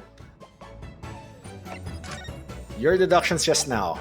About before. Yes, what's going on in your mind, Runo? Do tell me. How did you know that I was a lawyer and we just arrived in London, I mean? Yes. Oh, and that we have a difficult trial tomorrow. How did you know all of that?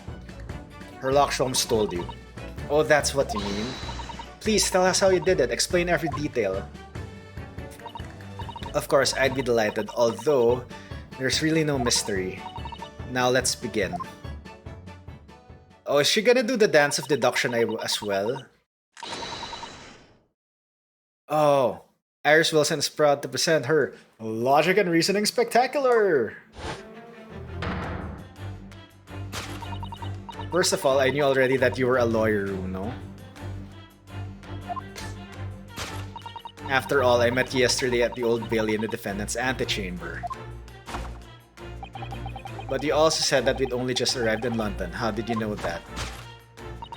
I observed a passport and a travel ticket protruding from your breast pocket. Oh. So I was reasonably confident that you must have only or just arrived in the country. And on top of that, you accepted the case against that particular prosecutor, telling me you were unaware of London's court affairs. The Reaper of the Bailey, I walked right into that one, didn't I? Then I noticed a red ink stamp on the back of Susie's hand. You were given that when you visited the local prison to meet with the suspect, weren't you, earlier today? Ah. They used those stamps to keep a close eye on comings and goings, you see. I didn't realize, and a red stamp is only used for people visiting foreign inmates. So, that told me that even though you had only yesterday concluded the trial of Magnus MacGilded, the two of you had already had the cause to visit a foreign inmate at the local prison. However, neither of you was wearing a particularly sad expression on your face, so I concluded that the prisoner was unlikely to be a friend or relative. That led... Okay, why does he have like a thing on his hand? That led me to believe that you must have accepted a new case. I see. But how could you have known that the trial is tomorrow? Well, having barely been home a few hours yesterday, Hurley solved yet another case. It obviously amused him. He told me that he'd caught a Japanese man who was bawling and trembling. Japanese man? Well, clearly that must have been Mr. Natsume. Now, Runo has that fancy Japanese sword. And I think your outfit is called a kimono, isn't it, Susie? Well, anyway, it was clear to me that you both come from Japan yourselves. So I put two and two together and decided you must be defending the Japanese man Hurley caught. And there was only one conclusion those facts could lead me to. You both came here to ask Hurley about the case. Oh, we're not contradicting her. Alright. Nice. There's a note on the mantelpiece that says the man's trial will be tomorrow. Hurley's always stabbing his notes with the knife, you know. He is silly. And that's all there was to it, really. Thank you for listening. I'm Iris Wilson, and that was one of my great deductions. Amazing! Well, was it a winner? Were my deductions correct? They were spot on. That is amazing, Iris. Truly a great deduction. You even managed to discern something of Mr. Sholmes' delivery. Okay, how can you make deductions good, but Hurley is like horrible at them? Oh well, I was just copying Hurley's style for that. This is really very good news. You could tell us all about the case involving the Japanese man, you will, won't you, Iris? Please? Okay, now you're talking. So yesterday, Mr. Sholmes apprehended the Japanese man you were saying. Yes. Hurley had just arrived back in London after his sea voyage, but the police were waiting for him at the railway station to take him directly to the crime scene. The great detective is a popular man, it seems. Apparently, a woman was stabbed on a quiet street somewhere in town. There were witnesses who had seen a short, shifty-looking, stooped man running away from the scene. Short, shifty-looking, stooped man? Mr. Natsume, beyond any doubt. Saseki said that he didn't see anybody else on the street at all, but it seems there were witnesses after all. Hurley used his great deductive powers to determine the man's address. It was a lodging room very nearby. He went directly there with the police, and what did they find? A short, shifty-looking stooped man, shivering in fear. Ugh, Mr. Sholmes' great deduction certainly hit the mark that time. Of course he did. He's a great detective. Still, that means the incident occurred only 2 days ago. Surely tomorrow is too soon for the trial, isn't it? Definitely. We have no time to investigate properly. Hurley says that London is rife with crime. Oh. Scotland Yard is doing its best, but they can't stay on top of it apparently. Oh dear, I hadn't realized the situation was so dire. That's why they can't afford to spend too much time investigating cases and trying the criminals in court. Staff and money are both short. Crimes are usually pinned on the first suspicious person. That's terrible. I suppose it's the harsh reality of the workings of the world's greatest justice system. I suppose it is, but in that case, I don't hold out much hope for Soseki-san.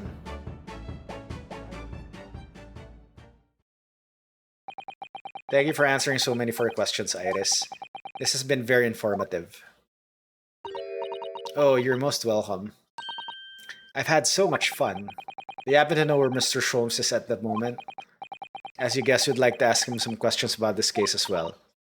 Well, he's behind you. I expect Hurley's still investigating the scene. Of the case involving Mr. Natsume, you mean? Yes, Mr. Nuts. Oh, May? Hurley said he was going to the man's lodgings.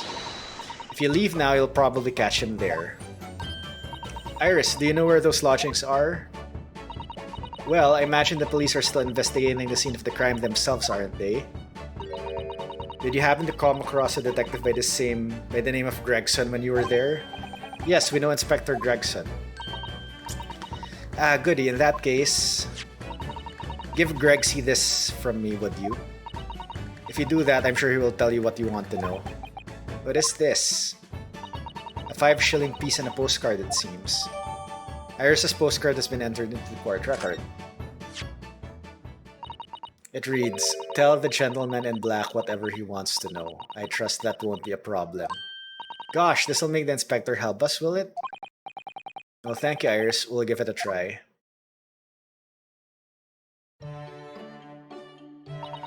Good luck then. I'm going to return to writing my manuscript, The Speckled Band.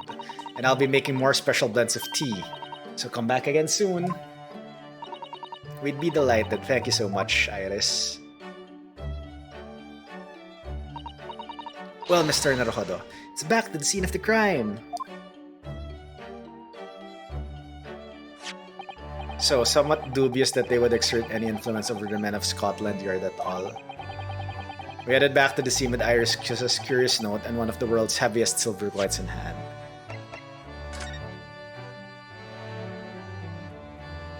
Oh, it's Vicky. This is a 5-shilling piece, isn't it? I believe it's called a crown. And you can train a Scotland Yard detective to do whatever you want with just a single one. Iris must be the most powerful 10-year-old in the world. How much is 5 shillings, by the way? What's it really worth? Well, it's probably enough to buy all the chips and the inspector could eat in a whole month. That's greasy. Iris' little handwriting is adorable, isn't it? Tell the gentleman in black whatever he wants to know. I trust that won't be a problem. But the message is so ominous. There's no room for sentiment there. I'm sure it's simply the way you're interpreting it, Naruhodo. Anyway, I do hope the inspector will tell us what we need to know when he reads it. You don't think it'll just make him munch piping hot chips until steam comes out of his ears, do you? Well, that wouldn't be an entirely terrible outcome.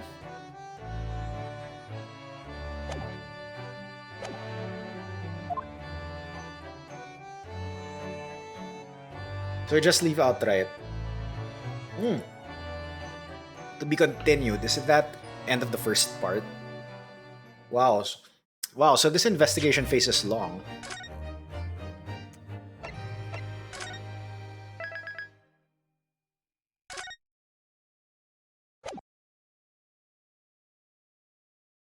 So yeah, it says investigation part 2.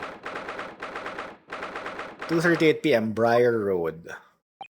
It looks as though the police are still here carrying on with their investigation. Perfect, so let's find Inspector Gregson as quickly as possible.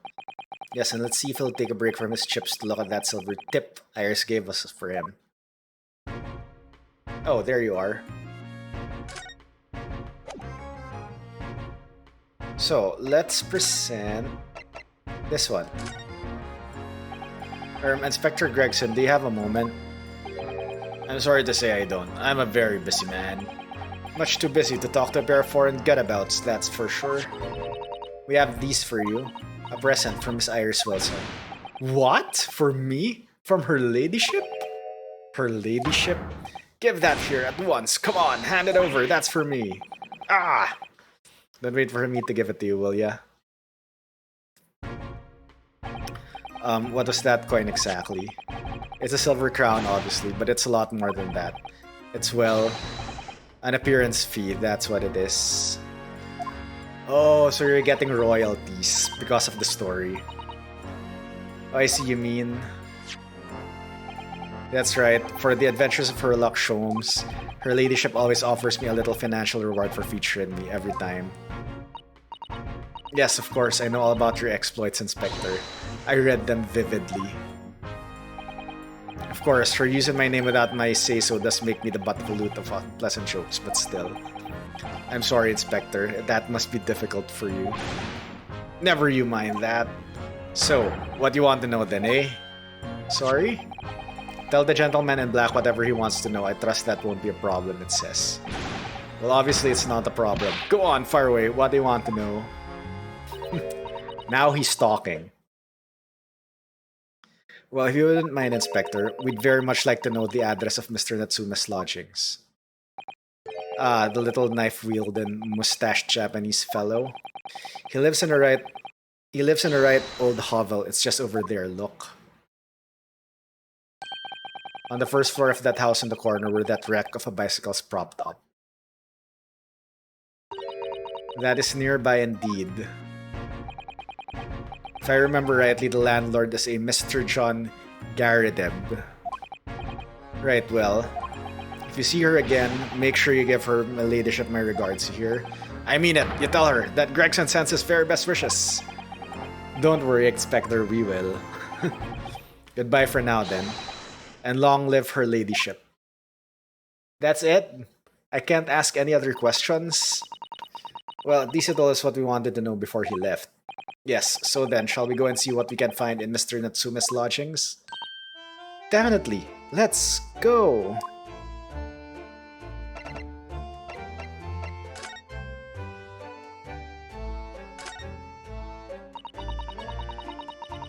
So rather, I'm sure it has a long and interesting history. Well, time certainly seems to have taken its toll on the place. It's crooked and sagging all over. Yada da da da da da. That's the same thing you said earlier. For the Inspector Gregson, that's the house where Mr. Natsume has lodgings. Just across the road from where the incident took place, I see. Must be awful for Soseki-san getting caught up in something like this in a foreign land.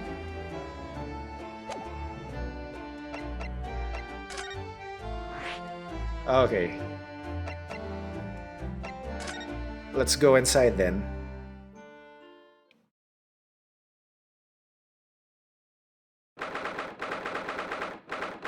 Okay, this doesn't look like a bad lodging. Oh, who are you? May I help you? Ah yes, will this be the residence of Mr. John Garadeb?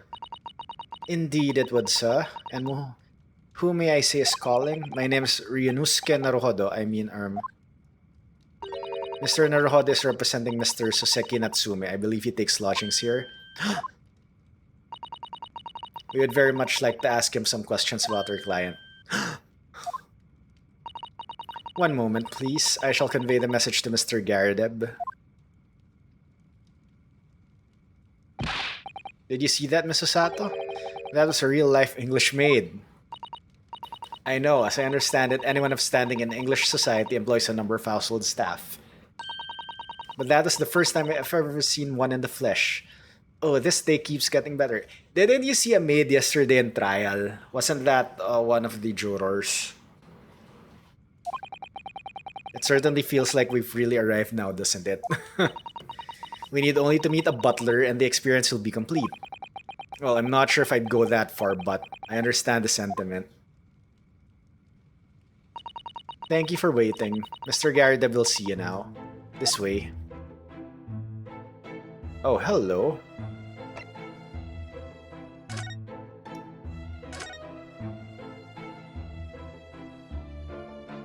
Okay, I want to examine everything first. Look at this crockery on display here. It's rather unusual, isn't it? Oh my, a genuine London dresser. Isn't it delightful?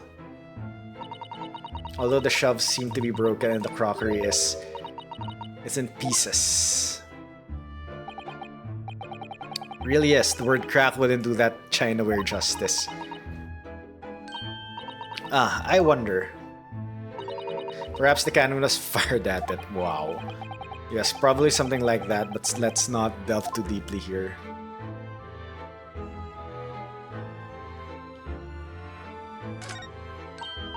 Oh, look. What a wonderful collection of cakes lined up on a gleaming silver cake stand. Lined up? It looks more like someone has half demolished them to me. Afternoon tea is a time of indulgence, you know. It's quite the English way. It's Mr. Garrideb's custom to take 2 cakes with his tea. That sounds delightful. Oh, wait a minute though. There are at least 10 cakes on this cake stand. Well, naturally, and it would never do to waste the leftovers.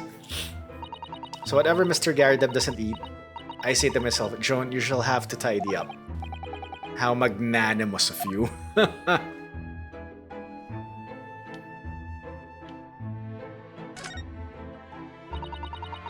This window looks out over Briar Road where the young woman was attacked.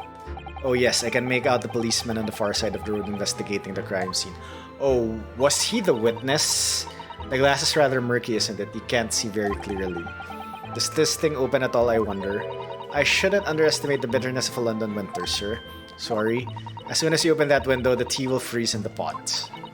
No Londoner would go opening windows at dusk in the middle of winter, I assure you. It seems very unlikely that these two would have even seen the incident then.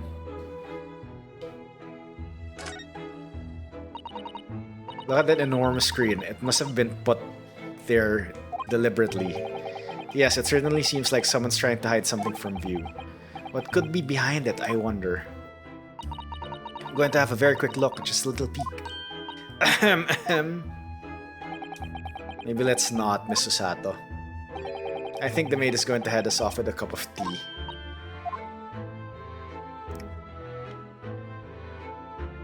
Okay, what's this on the floor, though? Are you a war veteran? That portrait of Mr. Garrideb is glaring at me, I swear. Have you noticed that all the little frames contain photographic prints of Mr. Garrideb as well? Yes, and there seems to be a statue of a lion on the mantelpiece as well. Ah yes, seemed to come back from the local pawnbroker with that little trinket. Seemed to come back? What do you mean? The chap who runs the place is a bally wizard, went in to sell him something and came out with that thing. In point of fact, now I think about it, I'd rather often find myself leaving the place with something I don't need. The lion ornament certainly does seem surplus to requirements.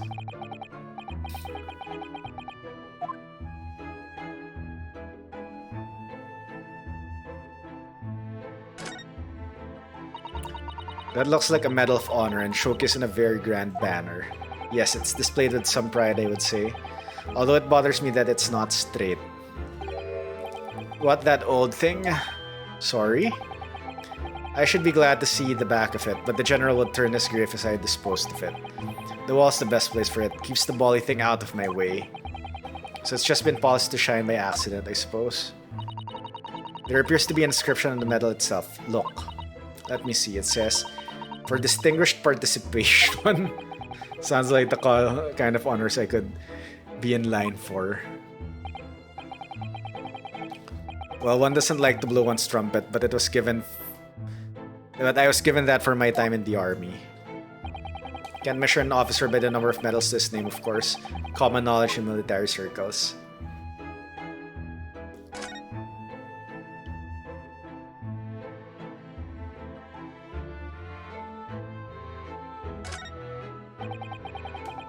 That uniform looks fairly ancient, does it? It's clearly been well looked at after, though. That old thing? Not much better than rags, really. Wore that ceremonial garb at my retirement bash, do you know? But I'm not one for dwelling on the past. Would have gladly thrown it out, but you know how it is. Anyway, it doesn't hurt to have the odd piece of memorabilia lying around, does it? Oh, I see. Perhaps you should leave the past in the past.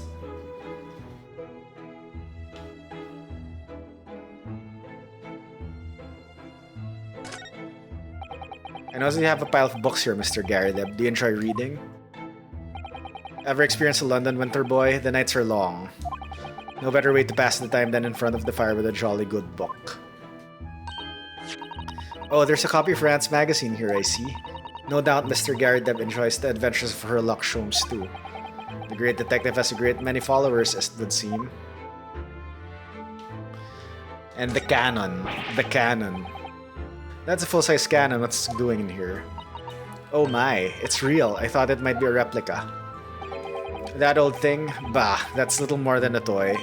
Sorry? The army was selling it off when I retired, so I decided to give it a new home. Never know when the enemy might attack next. Jolly useful to have a cannon about in the house. Really? Isn't it overkill? Be prepared, I always say. You never know what's this twisted world's going to throw at you next, boy. Do you think there may be trouble brewing, Mr. Garadeb? Always says, take Joan here. Never fails to have a clean apron in reserve. Rise them over the barrel, you see. They dry very well in the cannon there, Joan tells me, which rather proves my point, I feel. It's been reduced to a drying rack. No wonder the huge cannon looks like it's hanging its head in shame.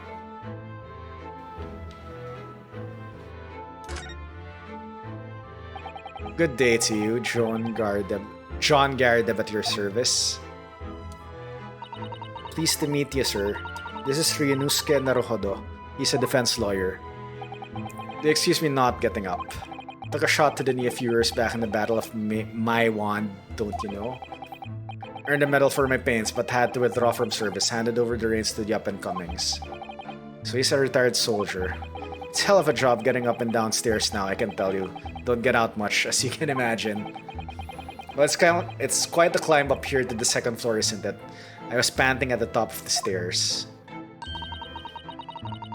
You really must take more exercise, Mr. Naruhodo. Do you think so? Well, Mr. Garadeb, no doubt you were very courageous to earn yourself a medal. Oh, it was nothing. The medal's just a folderol, really. Wouldn't like to offend the general, though, so I grudgingly displayed it on the wall. Why don't you fetch it down, Joan? Let these good people see it properly. Joan, fetch the... Dash it all, woman. Be careful. Oh, dearie me, I beg your pardon, sir. You jolly nearly took the skin off my hands. I shall be more careful, sir. So anyway, there you have it. Living the quiet life now. Yes, I see. Now then, I hear you want to know about the chap lodging downstairs, is that right? Yes, we would be very grateful if you could answer some questions for us. Only two, please, naturally, especially if it helps to keep the peace here in Blighty. We forged an alliance with the Empire of Japan recently, as I'm sure you're aware. So this case is very much in the public eye, as it were. Oh, is it? Even had some famous detective poking around, you know, in this old house, would you believe? Yes, Mr. Sherlock Holmes. Could have been. Didn't catch the chap's name, not really my cup of tea. All that detective business. Oh, but do you have a copy of Rand's magazine here, so... no. Anyway, the chap's investigating the foreigner's room as we speak. So he's in Soseki-san's room. It's a bally nuisance, it is what it is. The whole neighbor's twitching its curtains now. I don't like all this fuss, it's jolly unsettling. Alright, ads will start in around a minute, but I do have to take a very quick break. So, I will BRB, I'll run the ads.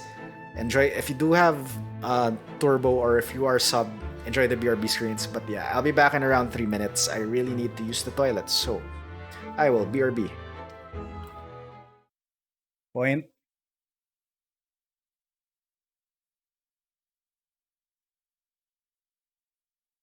Hello?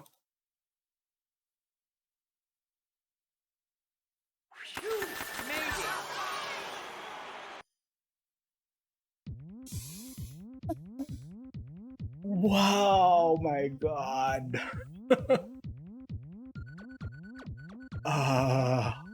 So that was the end. Oh my gosh.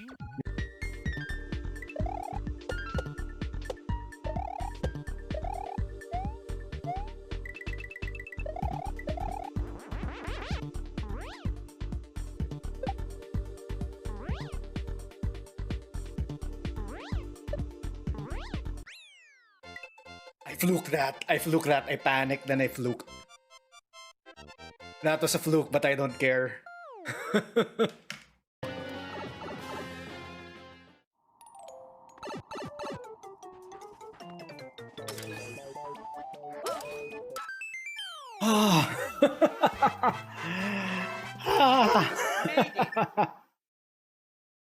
And it took less than 4 hours. Do I dare like it? It's gonna attract attention. Well, Carl, you deserve that.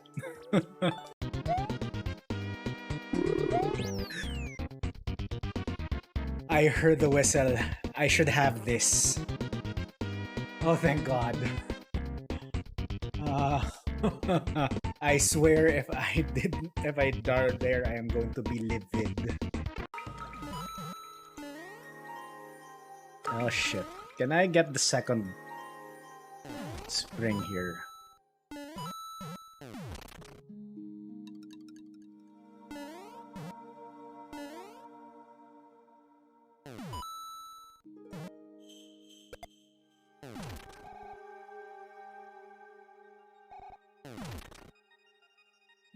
My hint would be use your head. Ha! Get wrecked, Sarah. Fuck! Ah.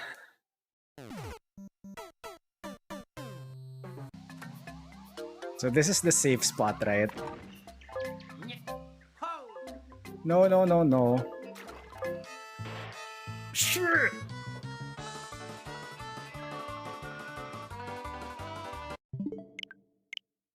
Okay. Now, please do not screw this up.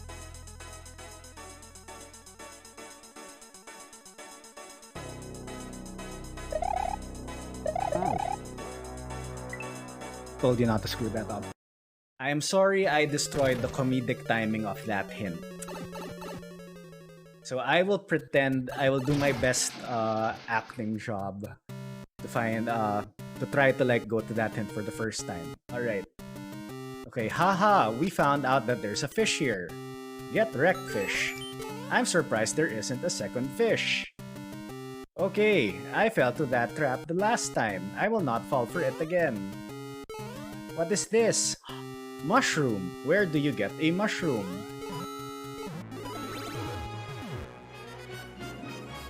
Gasp! Go back! Oh no.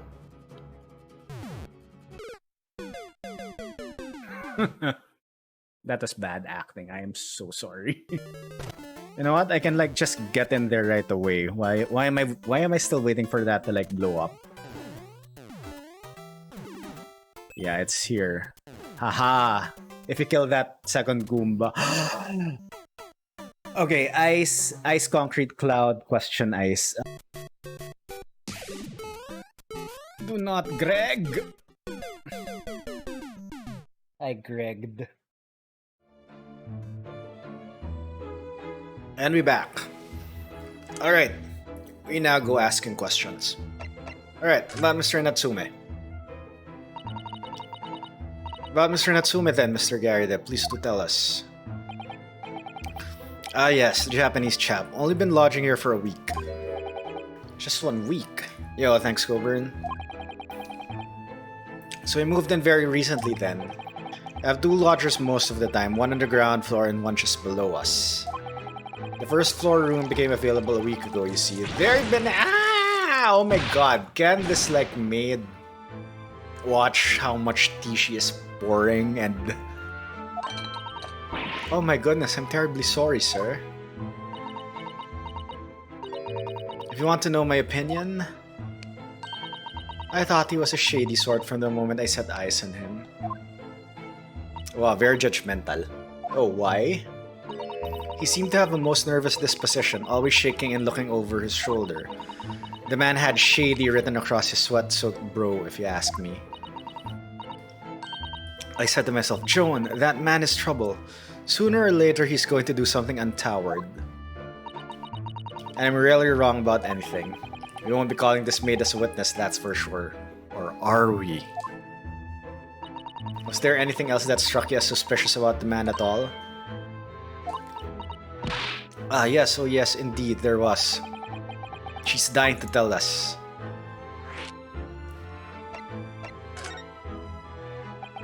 Had you noticed anything else at all about your lodger, Mr. Natsume? Oh my word, yes, the man was shadier than an orchard. Could you elaborate? Well, take the man's room, absolutely stuffed full of books it is, more than anyone could ever read. And he never so much as passes the time of day with another living soul. I haven't seen a single visitor call. He just trots off to that old bookshop every single day and comes back at 5 to light the gas fire.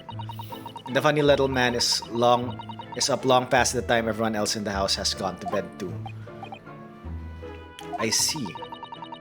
The gentleman goes on the ground floor goes to bed around 9 each night, but I've never known that Japanese fellow to retire any earlier than 2 in the morning.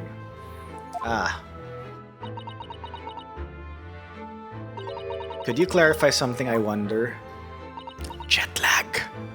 What, pray? How do you know so much about Mr. Natsume's routine? Oh. I'd understood that neither of the lodgers lived on this floor of the house, is that correct? That's right, yes. They're both below us on the first floor and street level. Oh, he's sweating. Then, how is it that you know so much about the lives of your lodgers? You're stalkers. The precise times that they come back in the evening, for example, even the times they go to bed.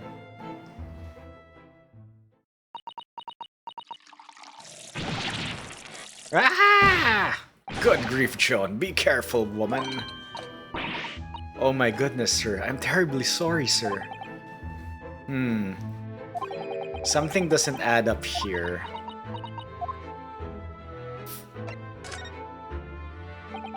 It's the maid's fault. It seems that the incident took place around 5 in the evening. Did you happen to look out of the window at around that time? The window? Yes, we noticed that the window over there looks out over Briar Road. The incident took place on the pavement just on the far side of the street. Was there anyone suspicious loitering nearby? 5 o'clock is dinner time in the Garadeb household, so I'm afraid I don't remember seeing anything. How about you, Joan? No, sir. It would have been dusk outside already at that hour. And with the fog as well, I should think it would have been quite impossible to see the other side of the road. Oh, I see. Did you notice anything else out of the ordinary then? Such as? Anything at all, even if it seems unrelated? Well, yes, was there something then? Well, it's not that particularly significant. Okay, every time he talks, Joan is like pouring tea onto his lap.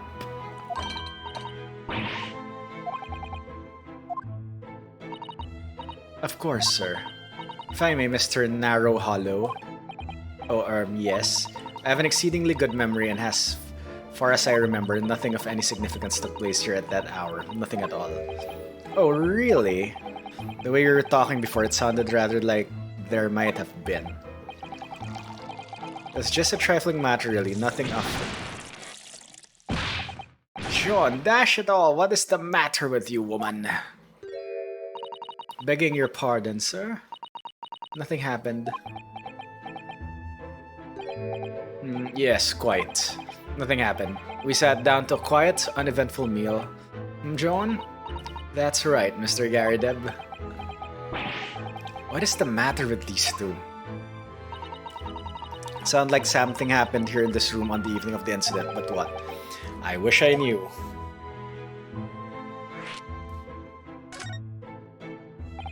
Could you tell us which floor Mr. Natsuma's room is on? Why, certainly, just below us on the first floor. And Mr. Sholmes is investigating there even as we speak? Yes, told me Nat's his name, had asked him to look into the matter, so I gave him the key. Mr. Natsuma has engaged Mr. Sholmes' services? That's a blatant lie. Would it be alright if you also had a look around? In Mr. Natsuma's room, I mean. Don't see why not. It's just down one flight of stairs. Who knows if we'll find anything that could help us with the case, but we have to try. We need all the clues we can lay our hands on, shall we? And yes, while we're there, we can speak with Mr. Sholmes again. Perhaps he'll be able to tell us more. Okay, I think we can, like, go down.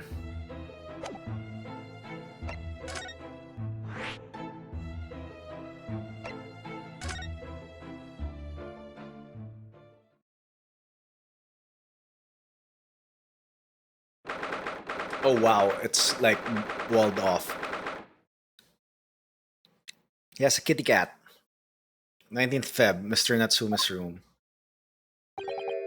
Wow, just look at this place. And smell it, it's so musty in here. I suppose it's the mountains of old books that are responsible for that. I don't think I've ever seen so many books in all my life. No, me neither. It's so dark in here too. Is that the window over there? Well, it was the window, I think, yes, once upon a time. But for some reason, it's been closed up with bricks and mortar. So this is where Mr. Natsume lives. By the way, I haven't spotted Mr. Sholmes anywhere, have you? That's true, but according to what Mr. Garideb told us, the great detective should be around here somewhere investigating.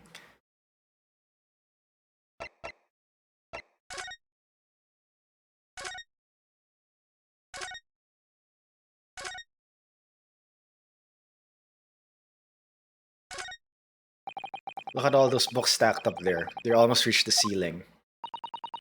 And yeah, that candle's a fire hazard, FYI. They're all works of English literature and they smell all so musty. With this volume of books to hand, you'd never be short of reading material, would you? No, what a dreamy idea. A bad dream, maybe, for me at least. Mind you, I don't imagine the book that's at the bottom of the pile now will ever be read again. So reading it is an experience that comes but once a lifetime, just as the tea ceremony teaches us. I certainly didn't expect this conversation to turn down the path of tea ceremony philosophy.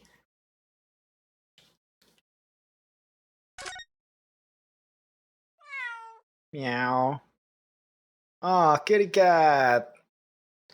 Aw. Come back, kitty. Oh my, what an adorable little cat. Perhaps he's looking after all the books while his master is away. I don't know about that. He disappeared into that pile of books as quickly as a flash. It was a tricolor Mike, wasn't it? Do they even have that sort of cat here in Great Britain? Perhaps Mr. Natsume brought the little creature with him from Japan. That made me feel homesick now. Already? We've only been in the country for 2 days. That desk seems to be wedged into a crevice between the mountains of books on either side. Suppose Mr. Natsume would sit there and read while he's stroking his cat. But surrounded on all sides by this towering old tome, surely he dreamt of books every night as well. Yes, he must have done, mustn't he? Oh, what's this? It's a receipt from a second-hand bookshop. Your books. Oh yes, Mr. Natsume's name is in it. Look, and the date of purchase. 2 days ago at 4:45 p.m. That's the day of the incident. Receipt added to the court record. He must have been on his way back from buying some old books. Told ya. Oh, now you show up. Come on, really.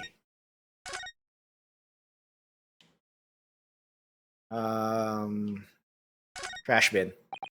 Look at all these balls of paper on the floor. There are notes scrawled all over them in English. It looks like the waste paper basket is so full, they've just fallen out. I think Mr. Natsume has been deeply immersed in his research, don't you? Or deeply adverse to tidying up his mess. That's probably me with the second point. I wouldn't like to speculate which is closer to the truth. And Lucky Cat. Oh look, it's a beckoning cat from home. It's a big and bulky, isn't it? Surely Mr. Natsume didn't bring that Maneki Neko all the way from Japan with him. I hardly think you're in a position to comment, Mr. Narodo. Are you forgetting the enormous Daruma doll that you brought in your luggage? Well, it can be dangerous traveling abroad. I wanted the lucky charm. Well, I imagine Mr. Natsume wanted the same, and this cat is sure to beckon good luck to him. It's not doing a very good job so far, is it? You mustn't say such things. I didn't say a word. Why are my eyes such a giveaway? Because they're big and beady. This appears to be some sort of meter on the wall here. It looks very robust. Wonder what it's for. There's a slot for inserting coins here too. Must be for heating. Or the lighting. I believe that is a gas meter, Mr. Narodo. A gas meter? Yes, it seems there is a piped gas in this district which consumers pay for by putting coins in the meter. So if you were to put a coin in the slot, that would be enough gas to use the lights in the gas fire for the whole night. If you're too poor to have a coin, you'd have to spend the night in the dark and freezing cold. That's right, as would a rich man who only carried crisp white notes. Brr, London is a scary place. Okay, I can't investigate anything else here, right? So fine, let's talk to Oh, the window. Could you even call this a window? I think so. It was a window at one time after all. Although all that remains is a frame around some bricks now. So really, it's just a wall then, isn't it? But why would anyone deliberately break it up like that? I'm afraid I have no idea. Ah! Perhaps Mr. Natsume painted the brick design in a fit of whimsy. Ugh, that's alarmingly feasible. Anyway, whatever the reason, the lack of ventilation here makes the place very oppressive. It does. I imagine being cooped up in a room like this would be extremely tiring. Trying. Okay, fine. Let's talk to Herlock Sholmes. Ah, look, Mr. Narodo. Aha, there he is. Where did he appear from? He seems to be engrossed in the pages of an old book. I hope he won't mind if we disturb him. Hello, Mr. Sholmes. Ah, you too. Good day. Now, let me see. Where was it that we met? Oh, Mr. Sholmes, we were together in the SS Buria. Yes, of course, the Buria. And let me see. What had happened on that voyage? It was Kazuma Asogi. He died tragically, but you were a great help to us. Ah, yes, but of course, the case of Mr. Asogi. It was the one with the snake, wasn't it? Oh, well, you seem to remember something of it at least. What an honor to be remembered vaguely by the great Herlock Sholmes. This is Mr. Oh no, my dear madam, hold your tongue.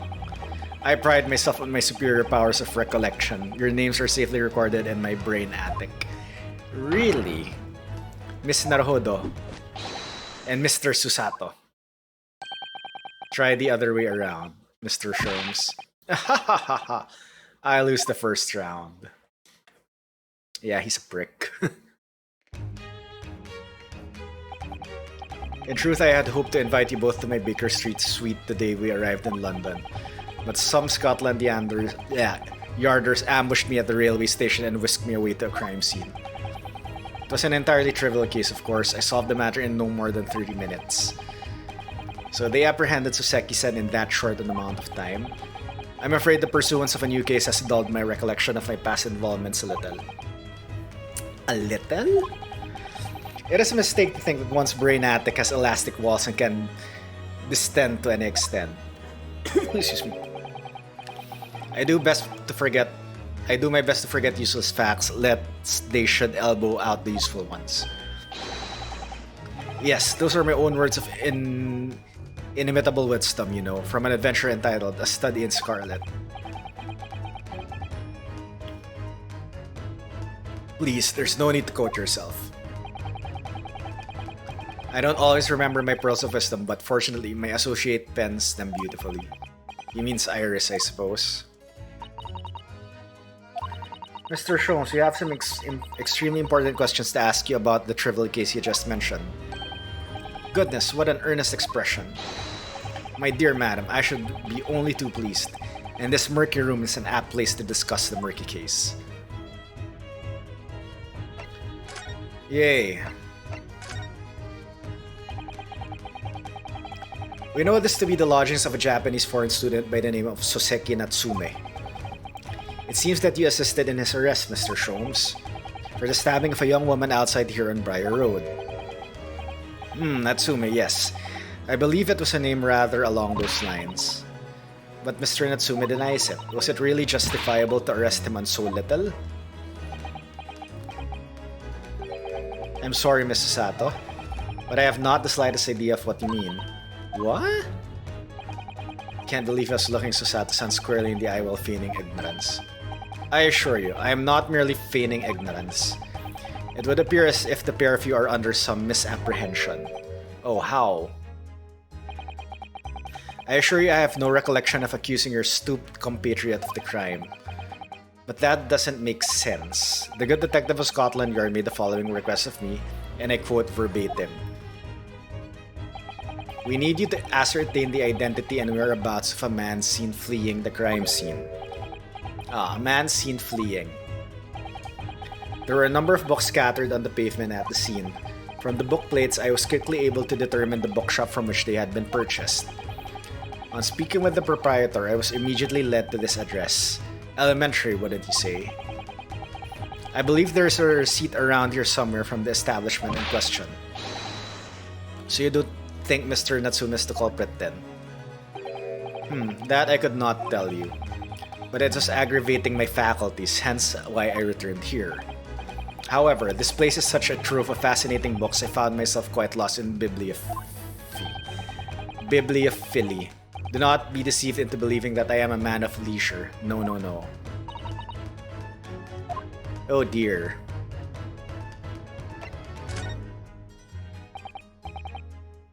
Tell me.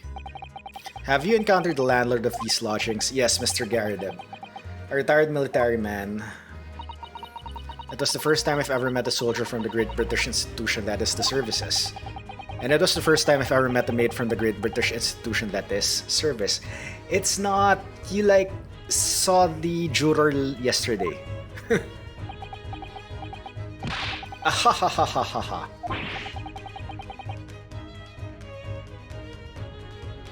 Okay, I didn't think that was that funny. I do apologize. As you may well be aware, many households in London employ a maid. Yes, I read as much in my Great Britain primer. And so conversely, whether or not the household employs a maid has come to betoken the social standing of those dwelling therein. Betoken their social standing? Sorry? Put in simply, my dear fellow, those who employ at least a single maid are considered middle class. Those who do not are beneath that. In the upper echelons of society, of course, households employ enough staff to constitute a large family. Goodness, how extraordinary. As you can appreciate, for those on the precarious boundary between the middle and lower classes, being able to afford just one maid is of the first importance. I had no idea. And it is for precisely that reason that I find great stimulation in the situation upstairs. Specifically in the retired army veteran Mr. John Garadeb. Affable as he is, the fellow is hiding something. Whether or not it imposes on the circumstances of this case, as I am as yet unable to ascertain. I'm thoroughly lost in what he means to say. This room is thoroughly suffocating for the soul, my dear fellow. I assure you, any man whose lot is to dwell in a place such as this will stab somebody sooner or later. Natsume has stabbed no one. Ah, but sooner or later, as I said. I don't believe that's the issue here. So later. About this dark little room, Mr. Sholmes. Why is there no longer a window? Do you have any idea? Hey, no worries, Coburn. No window? Well, I mean, I can clearly see that there's a window of sorts. But it's been completely blocked with bricks. Ah, I see. The answer to that in question is quite simple. Window tax. Window tax? Surely not a tax on windows. Precisely that. Oh my goodness. Until relatively recently, a tax was levied on households in this country by the number of their windows. Those of lesser means... That's a Microsoft thing. Those of lesser means having inherited a sizable and costly family home perhaps rapidly closed windows up, while the rich opened windows here, there, and everywhere, in an effort to curry favor with those in power by furnishing them with large sums of tax money. How awful and unjust, forcing people to live in rooms devoid of light. Indeed, disease was rife as a result. So some 40 years ago or thereabouts, the window tax was abolished. But its legacy remains, as you can see, in squalid lodgings such as these, for example. I suppose Mr. Natsume's stipend for living here in London isn't very generous, perhaps. It would appear so. I've done a little digging and discovered that these lodgings were offered at an extraordinarily low price. Because the room is so awful, I should think. Apparently, Mr. Natsume only moved in here about 1 week ago. Yes, that's correct. However, I don't believe the low rent is explained by the shabby nature of the accommodation. Oh? Still, that is of little relevance here, a matter if not worthy of further attention. Okay, the question is, does Natsume own all these books? Because how did he ever move them? Are you sure? I'm curious now.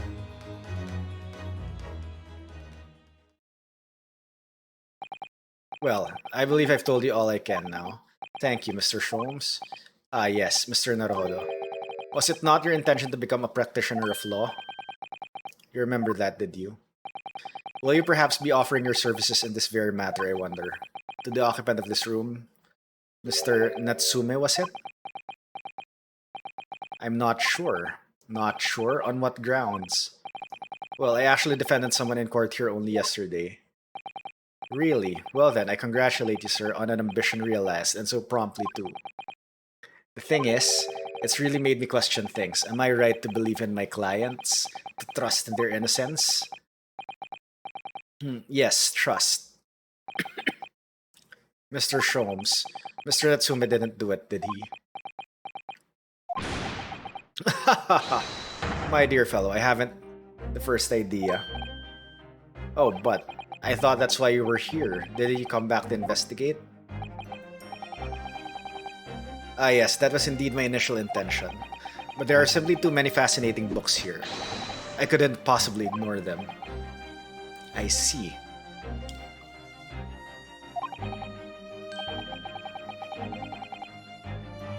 Nevertheless, there are two facts that I can state quite unequivocally. The man who fled the scene of the crime 2 days ago was the Japanese occupant of this room, and there are witnesses who swear to having seen the same man commit the crime. That is all I can say. And one more thing. What is it, Mr. Sholmes? Tell us. I cannot say with any certainty whether or not it is of relevance to this case, but I am quite sure that the retired army man who owns this property is hiding something. Mr. Gary Deb is? Mr. Sholmes said as much before, actually, didn't he? Yeah, it's like, why does the maid always like pour tea on him when he's about to speak? Anyway, at present, that is really all that plays on my mind in relation to this case. Mr. Naruhodo, as yet our investigations have uncovered nothing that could help establish Mr. Natsuma's innocence? No, you're right. Perhaps it's time we probe a little deeper into Mr. Garideb's secret. Oh, so we go back up. Just remember, I cannot be sure whether the landlord's secret will prove to be of relevance or not. But I wish you every success.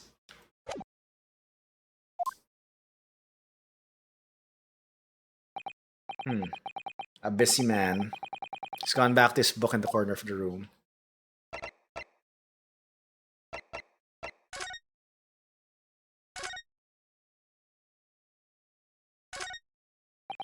Excuse me, Mr. Sholmes. Yes, so true. To be or not to be? That is indeed the question, Mr. Naruhodo.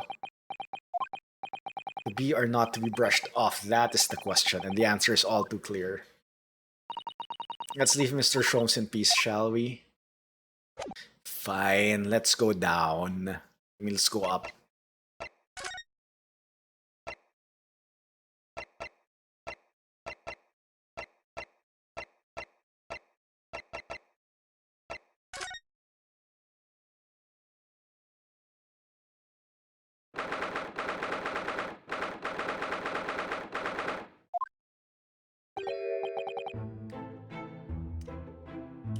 You again. Tell me, was the detective chap, I forget his name, still hard at work down there? Mr. Herlock Sholmes? Yes, rings a vague bell. All the detective business isn't really my thing, I'm afraid. Well, Mr. Sholmes is in his element down there. Jolly good show. Another cup of tea, if you please, Joan.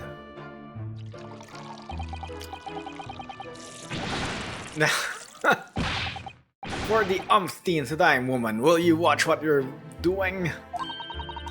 I shall be serving dinner shortly, sir. Yes, of course. Frightfully rude of me, but I'm afraid I shall have to ask you to take your leave if you so be kind. Oh yes, of course.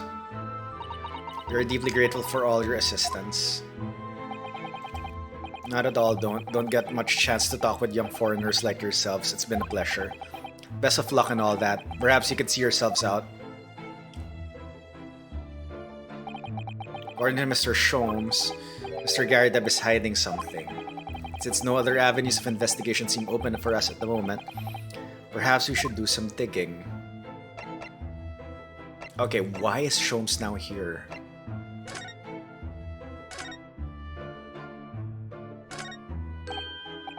What's he doing over there? Mr. Sholmes! Aha, we meet again, my dear fellows. Good gracious, when did you sneak in here? Herlock Sholmes, sir, at your service. Whatever were you doing over by the window? I'm given to watching the evening sky as the sun sets, madam. Yet sadly, cheerful as the room downstairs undoubtedly is, it lacks an aperture for such observation. So I took the liberty of borrowing a small corner space by the window up here. Well, keeping an eye to one's windows at dusk is the prudent thing to do in London, I'm gathering. Ah, and one other thing, Mr. Naruhodo. Me? I thought perhaps you might be in need of a certain great detective's great mind. Oh, are we gonna do the dance thing again? It's not talking about this, see. I didn't expect it to be going on through that again so soon.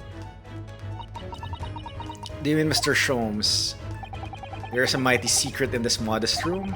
My eyes see even the most trivial of trifles.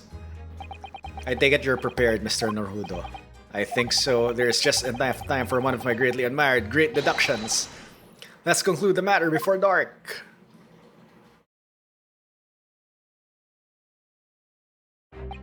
Mr. Garideb, though it would seem you are a military man of considerably distinguished service, your standing as a landlord is most certainly not what one might call first rate.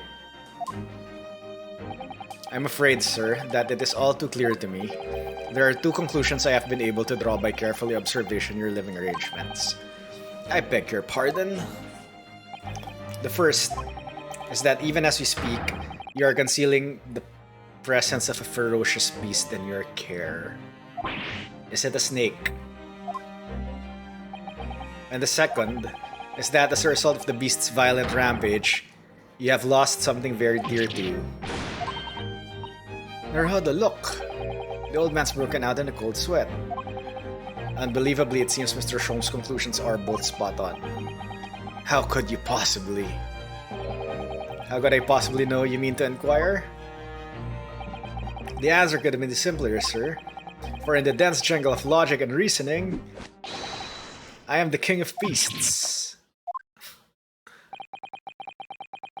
And I know only too well that wild beasts are not easily tamed. So, shall we begin? Once again, Herlock Sholmes is proud to present Logic and Reasoning Spectacular! The game is afoot. Topic 1. Nature of the Beast. It certainly shouldn't take a great detective to see that the fearsome beast has been on the rampage of late within these four walls. Because we are faced with the question, what form might this beast take? For a man with a military breeding, your eyes are uncommonly candid. Your furtive glance, Mr. Gary, that leads us directly to the answer. The true nature of the beast that has run rampant here is revealed by that lion statue. Yes, though an army man, you appear unimposing at best, as the fact that has fueled your admiration for the mighty lion, the king of beasts. In the end, your admiration became so great, in fact, that you had a living, breathing specimen shipped from India, which you tried to keep in this very house. What? Yet living with such a wild beast proved more difficult than you had imagined. The chilling traces of wild rampage are still very much in evidence. Well, yet as we look around, the beast in question fails to present itself. Where could this angry creature have disappeared to? Madam? Me? I pray you do not consider me unchivalrous, but it is plain to me with one glance in your direction. It is? Your dress pockets give us a handsome clue as to the current beast's whereabouts. For protruding from it is a handbill advertising a circus show. Ah yes, you sought to dispose of this terrifying lion, Mr. Garrideb, at Batty's Circus, a traveling showcase. Currently sojourning in a nearby park, I have observed the tents. You sold the savage lion, sir, to the circus troupe. I most certainly did not. I believe I have made my point. The fearsome beast which ran amok in this room was an Indian lion.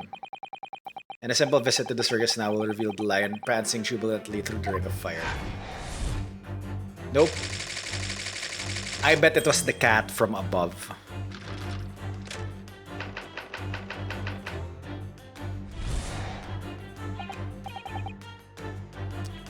Now, it's plainly clear that you still have deep feelings for this formidable beast. Indeed, in that blithe boast, the distress this loss has caused you is veritably tangible. Yo, welcome back, Coburn.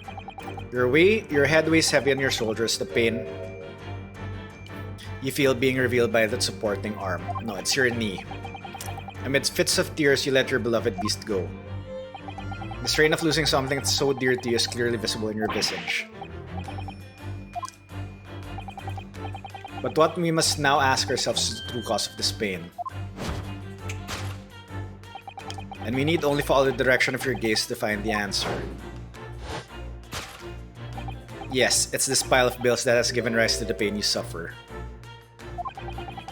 Every single envelope contains another demand for payment. For cartloads of meat, potatoes, wheat, and tea. Indeed, feeding your beloved has had a devastating impact on financial circumstances for your household. And so you had no choice but to let it go. Yes, well, it's the maid again. Now in a final fit of rage, the ferocious beast carried out one last unimaginable attack. The aftermath of which can be clearly seen by observing the carpet over there. No, there's a candle that fell. It's a very expensive woolen carpet, if I am not mistaken. Oh dearie me, what could have caused such a destructive outburst? This time, madam, I'm afraid it's you who has inadvertently revealed the truth to me. You're wondering, I settled upon the answer very neatly indeed. Yes, to explain the dire strait of the carpet, we only need to look at the Tower of Cakes. No, it's the candle, damn it. And you can even see the candelabra has a missing candle, and there's a candle on the floor. Anyway, there's no creature more dangerous on this earth than a beast with an unsatiated appetite. Or was it not once said by a certain noblewoman? If they have no bread, let them eat cake. Food is at the heart of all tragedy, in fact. Having tried the taste of cake, the beast began to stalk its next prey. I'm sure I need not spell out the nature of this final act of destruction carried out by the beast. There's only one logical conclusion. Worked into a frenzy by hunger, the lion attacked and ate the carpet. Citation needed, yes. The teeth marks on the carpet are a perfect match with those of a lion I once saw in India.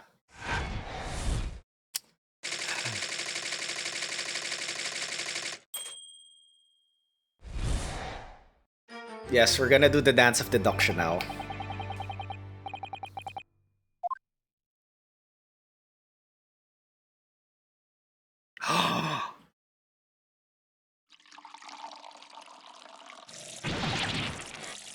How much tea is in that pot?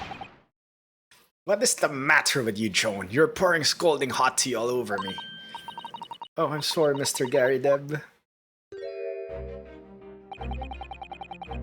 My deductions can be startlingly sharp. It stands to reason that your cup runneth over. Indeed, my revelations can make people spill tears at times too. Oh. Mr. Sholmes? Sorry to butt in again, but could I make an observation? Why, certainly, Mr. Narodo. What is it again? Well, your deductions just now. Do you really think a lion could have fit inside a room of this size? Indeed, it is the only explanation for the facts. The terrifying truth all too often lies beyond the realms of common sense. But would it be an idea to consider what lies inside the realms of common sense as well? But if an uncaged lion had run amok in this very room, surely Mr. Garrideb and his maid would have been hurt, or worse. That's where you are stuck. No doubt the former military man held his own against the beast using that large... What? Large cannon. I thought you said that they sold the lion to the circus. And what about the food? Meat and potatoes are one thing. But I don't believe I have ever heard of a lion that drinks tea. My dear Miss Susato, it occurs to me with some regularity that irrespective of race and breeding, whenever anyone lands on Great British soil, they are infused with a highly appropriate taste for afternoon tea. Oh, what a glorious notion. Well then, Mr. Naruhodo, it's your turn to shine again. I had a feeling that was coming. A slight massage, that's all Mr. Sholmes' deductions need. You can do it! Excellent, I've been waiting for my trusty partner in deduction to step forward, Mr. Naruhodo. We don't even know yet whether or not this is going to be helped with Mr. Natsuma's case. Still, uncovering the truth is always worthwhile, whatever the motivation. At least that's what I want to believe. Let us start again. From the beginning of Herlock Sholmes. Logic and reasoning spectacular! Course correction. Hold it!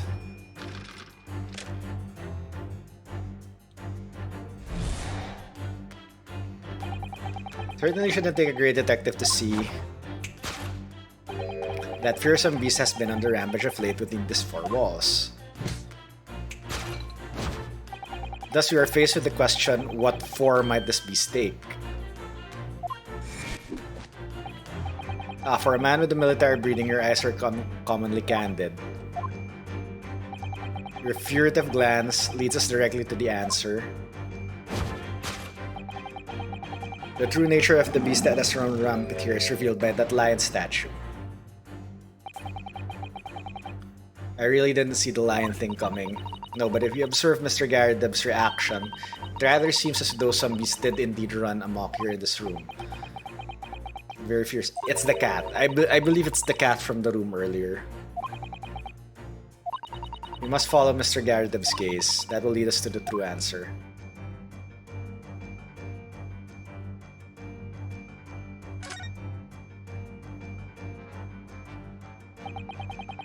What's this photograph?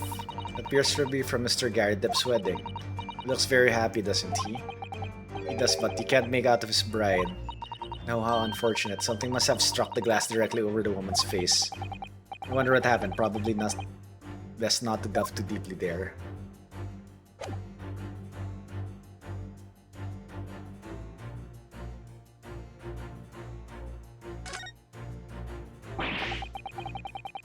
These are shells for the cannon, are they? What a strange place to keep them. Imagine they have some significance to Mr. Garrideb from his time in the army.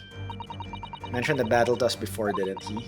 Do you remember he said that he'd been shot in the knee? Perhaps it was one of these that hit him. If a round that size hit a knee, there'd be nothing left of it.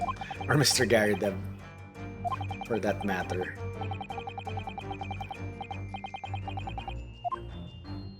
Okay, what? Is this the only thing I can like investigate? So it's only the lion statue, the photograph, the mortar shell.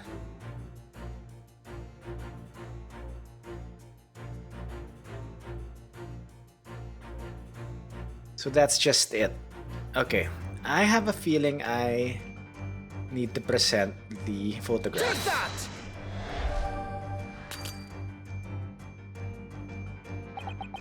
Vandalan is almost deliberately hidden from view as a photograph.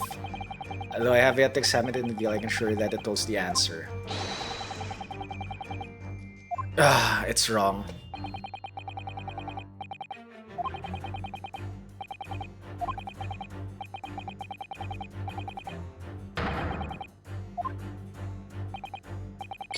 Yes, a lot.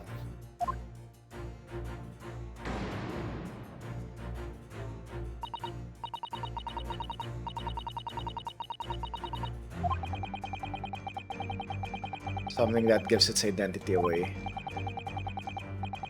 We ought to find the answer. What did Mr. Gar?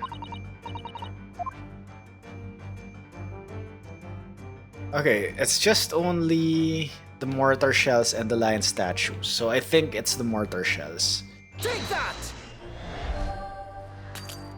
It's still the lion statue? Really?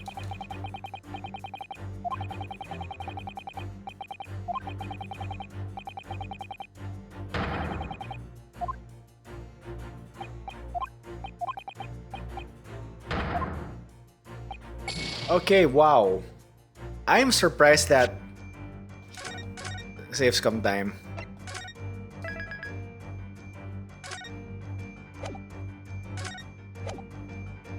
I'm surprised that it's still the lion statue because I cannot find anything else here.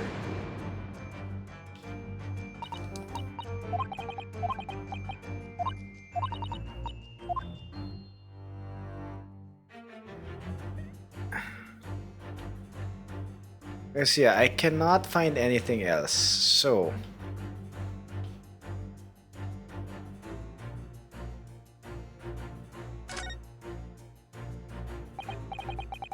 the lion statue in Mr. Sholmes picks up, yet I wonder, perhaps if he did live with a lion, it would prove to be a rather sweet companion. The cat around the house is sweet. I suppose it is a bit of a flight of fancy, isn't it? Anyway, the beast we're looking for is something else. Let's have a good look around. Lion statue. Mortar shells.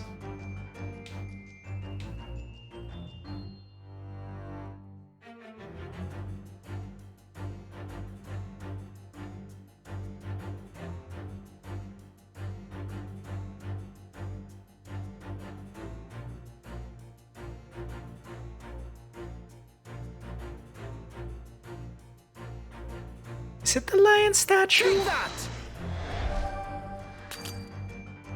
It's not the lion statue. Holy crap, what am I looking at?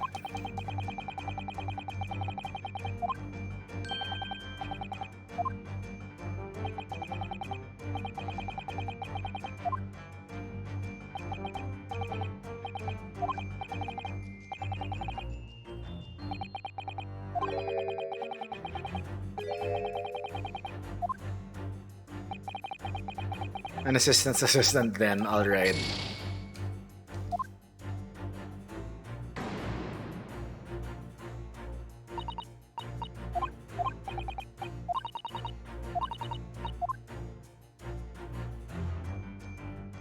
Photograph. Mortar.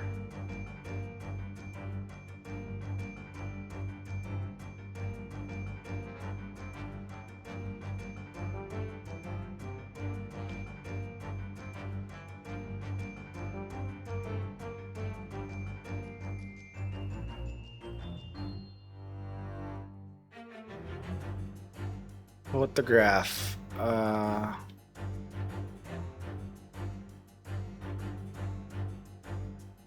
Mortar.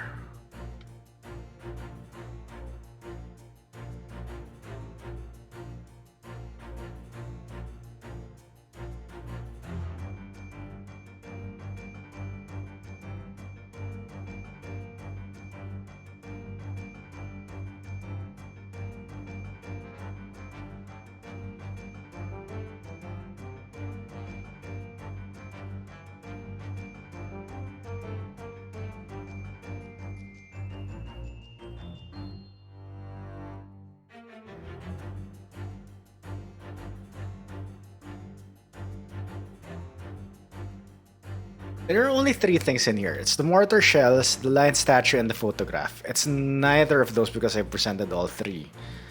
Not unless I'm missing something. Am I blind?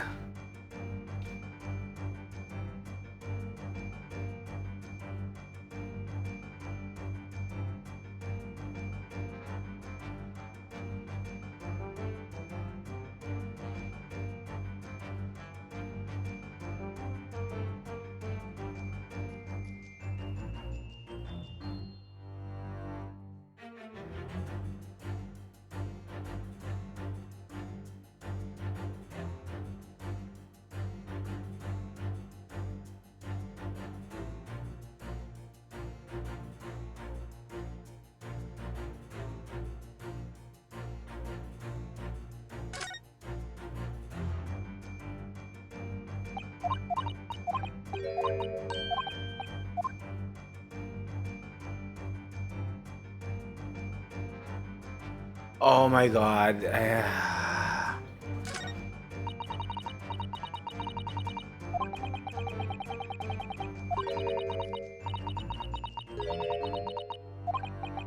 Plump. Wow.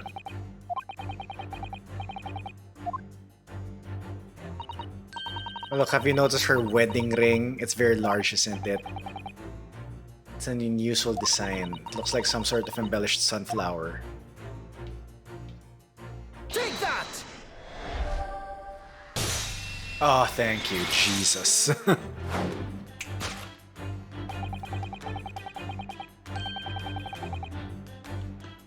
Newlywed bride. Precisely, no other explanation could possibly fit.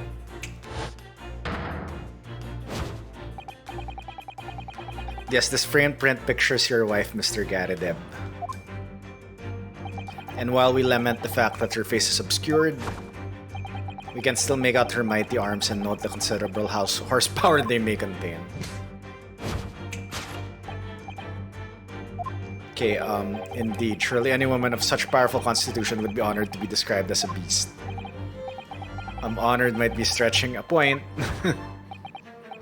Too late. The fact remains that the beast which so clearly savaged this room was your wife, Mr. Garadeb. Yeah! The chilling traces of a wild rampage are still very much in evidence. Yet as we look around, the beast in question falls to present herself. Where could this angry creature have disappeared to? Madam?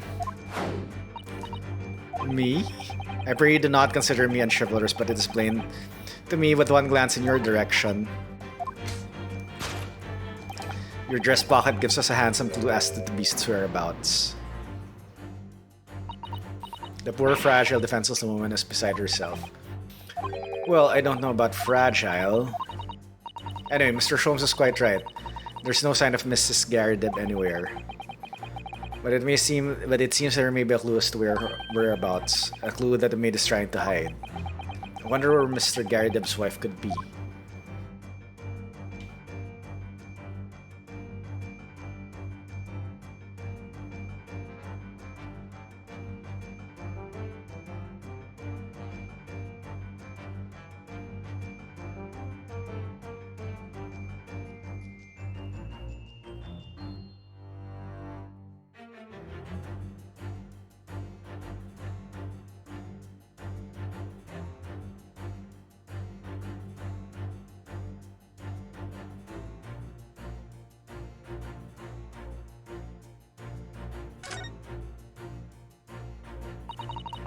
What a charming little teapot, and it's in pristine condition. Joan has been pouring some deliciously fragrant tea from it for Mr. Garrideb, isn't she? Not so much for Mr. Garrideb as on Mr. Garrideb, wouldn't you say?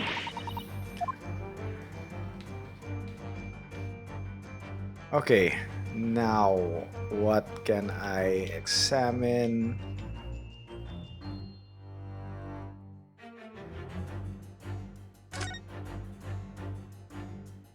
It certainly does appear to be a circus handle poking out of her pocket. You don't think? Surely Mr. Garrideb didn't sell his wife to the circus. Wow.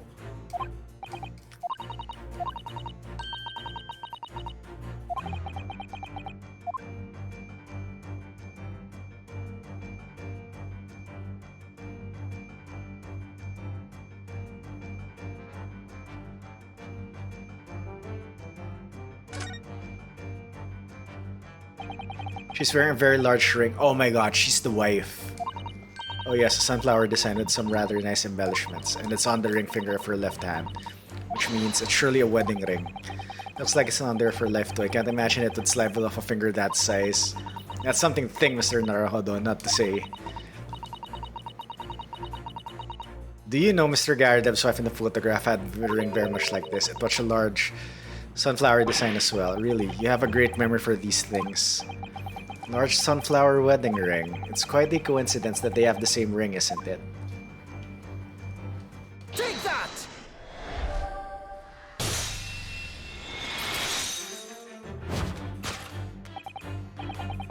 Your wedding ring gives us a handsome clue as to the beast's current whereabouts.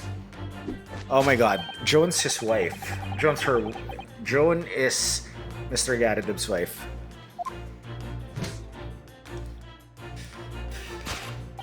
For it is identical to the one shown on the hand of Mr. Garrideb's bride in this photographic print. In other words, you are no ordinary household maid. No.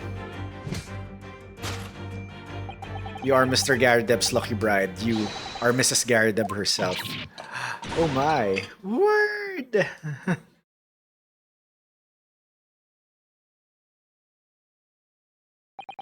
Well, jolly fine detecting, sir. As you rightly surmised, this is the wife, yes, my Joan. Rather let herself go, you might say, but she was a bally quarterback. Ah! Yeah, no wonder she pours hot tea on your leg. It would appear that you don't live in the most comfortable of circumstances. After all, you are a retired army man, yet you are in the business of renting out rooms. I would assume therefore you have insufficient means to employ a maid. Would that be correct? It's not right, I tell you. I was second lieutenant for the 3rd Regiment. A man has his pride, don't you know? By golly, it's a sorry thing when a chap can't even afford to have a single maid in his employ. Yes, here in London, one is rather judged. A household cannot be considered worthy of society if it employs no staff at all. Though in my considered opinion, such concerns about appearances are a folly. You mean Mr. Garrideb has his wife work as his maid? Precisely. Am I right, Mr. Garrideb? Only in company, obviously. But listen here. This must remain a secret. Tip-top secret, please. The raging wife of Mr. Garadeb. Wow. Okay.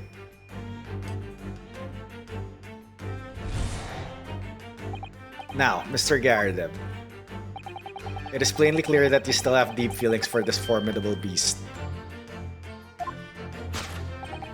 Indeed, in that blithe post, the distress that this loss has caused you is veritably tangible.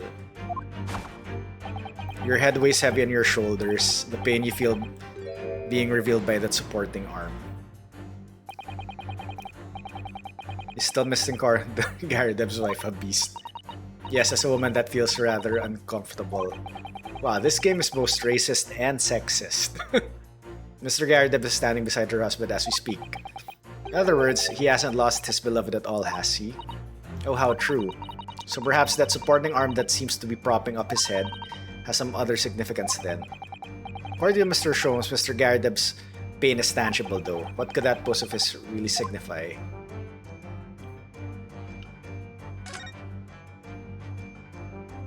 That's a very large pipe, isn't it? Yes, anyone who has something that size hanging out of his or her mouth on a regular basis is sure to have a serious chin like Mr. Garadeb's. But that's But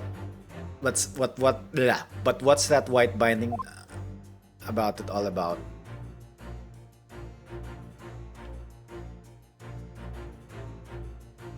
I think that's the only thing I can check, right? I can't check the cane. I can't check the teapot. I can't check the leg.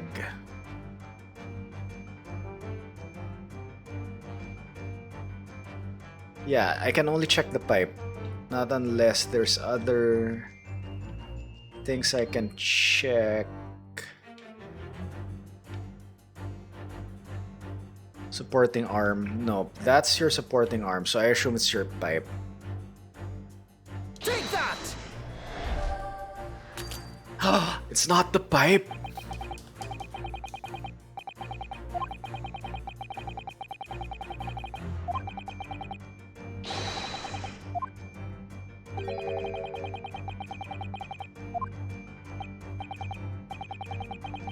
Logic understand. Oh my god.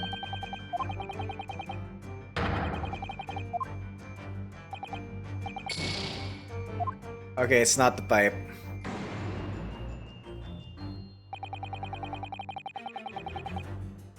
Okay, save scum time.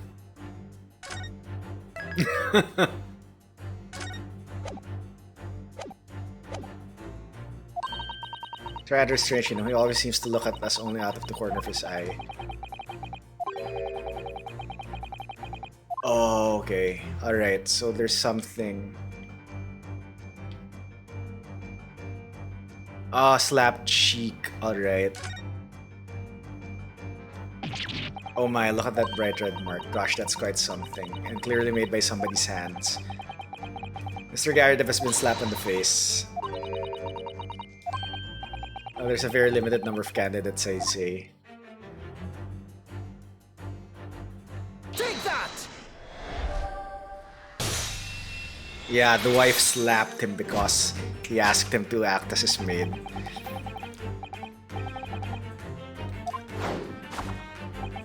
And of course, the deliverer of that impressive mark on your cheek that refuses to fade is the beast. Was you, Madame Joan Garadeb. Well, yes. You have been desperate to hide the slap mark on your cheek, sir.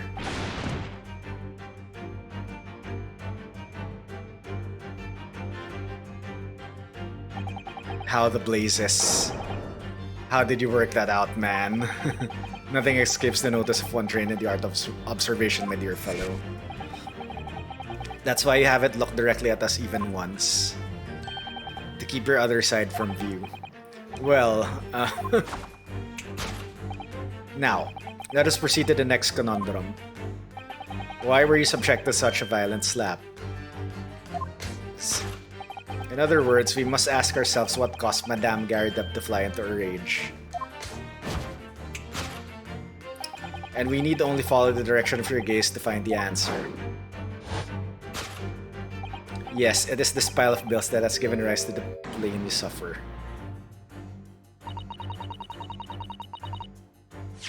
Okay, I think this is a time where we need to save Scum again.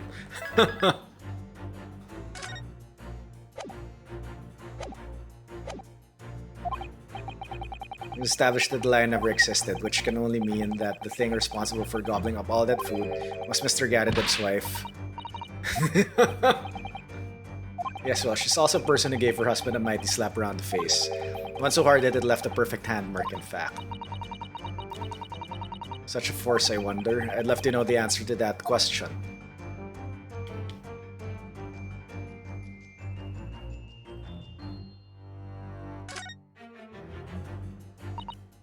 Someone must be reading this book at the moment. There's a bookmark here, look. Mr. Garadib is clearly an avid reader. Oh, wait a minute. I don't think this is a bookmark. Oh no, it isn't. It's a note written in a woman's hand. Oh, James, I love you. Yours, Mary. Oh, ho, ho, ho. Made with lipstick.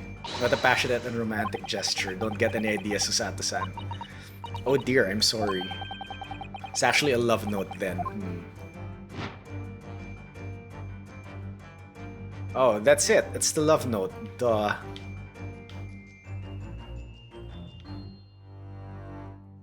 Take that!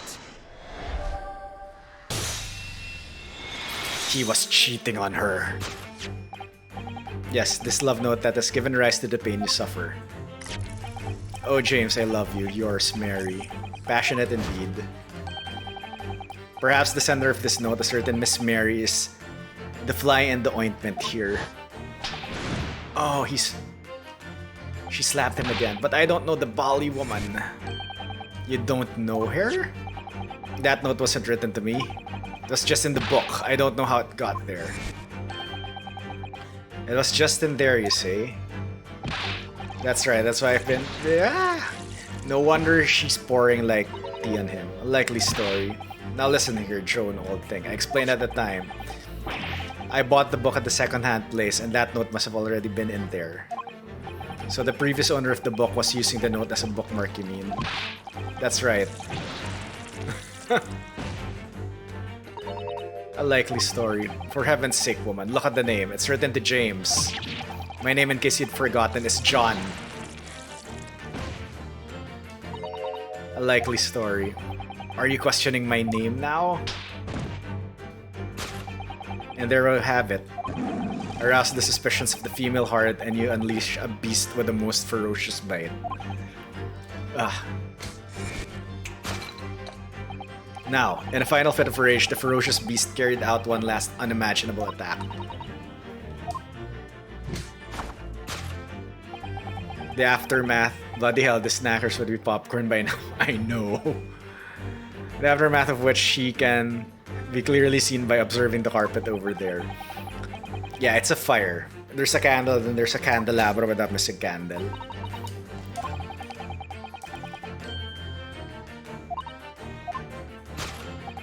This time, madam, I'm afraid it is you who has inadvertently revealed the truth to me. Your wandering eye has settled upon the answer very neatly indeed.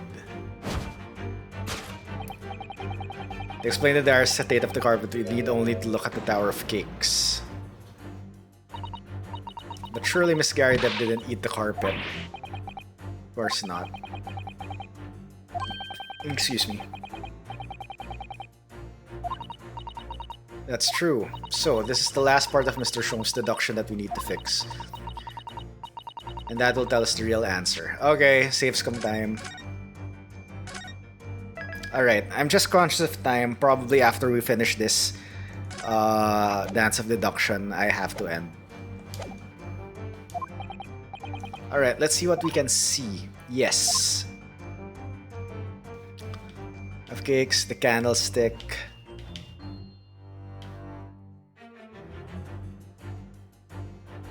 Yep, it's the candlestick, definitely.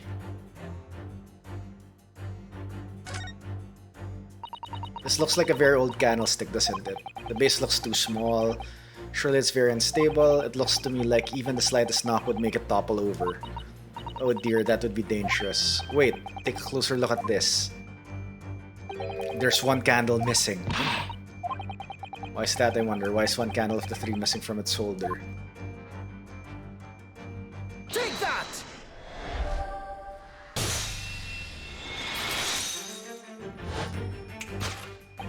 Yes, to explain the dire state of the carpet, we only need to look at the candlestick. Most illuminating, my dear fellow, and of course, the only possible way out of this logical labyrinth. Yes, the remnants of a ferocious attack in which the carpet was devoured are clearly visible. Indeed they are. The scorch marks at the edge clearly give the truth away. It would appear that this room was the scene of a little marital altercation. Mr. Garadev's mighty arm muscles left an impression not only in her husband's face, but on the entire room. The force of her strike caused a candle to fall from the holder. And in seconds, the carpet was alight and the whole corner of the room in flames. Yes, For the most ferocious beast in this world is neither a violent lion nor a vengeful woman, but fire. In this room, that ferocious beast barred its claws and ran amok. Eloquently put, my dear fellow. So you see, there's but one conclusion here.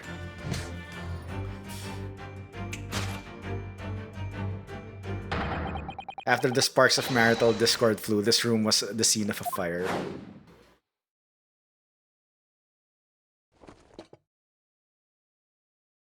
Oh, he's standing up now. Mr. Sholmes, sir? I salute you!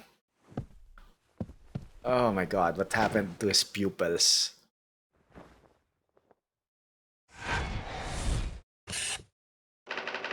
Carpet scorched by a small fire.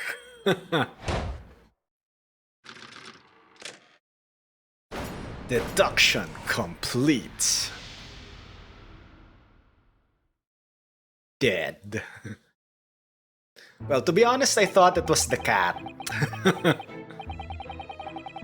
It's these dash-long winter nights, you know, nothing to do but read in front of the fire. Luckily, there's a jolly good second-hand bookshop just around the corner. Buy all of my old novels there. And in the pages of one particular novel, you discovered some rather illicit material, for which your wife admonished you harshly, it seems. Don't know about admonished. Demolished might be rather close to the mark. And beast is most... Here we go again. And the carpet was that destroyed by fire when the candle fell on the floor? Afraid to say it was. Happened in the blink of an eye, you know.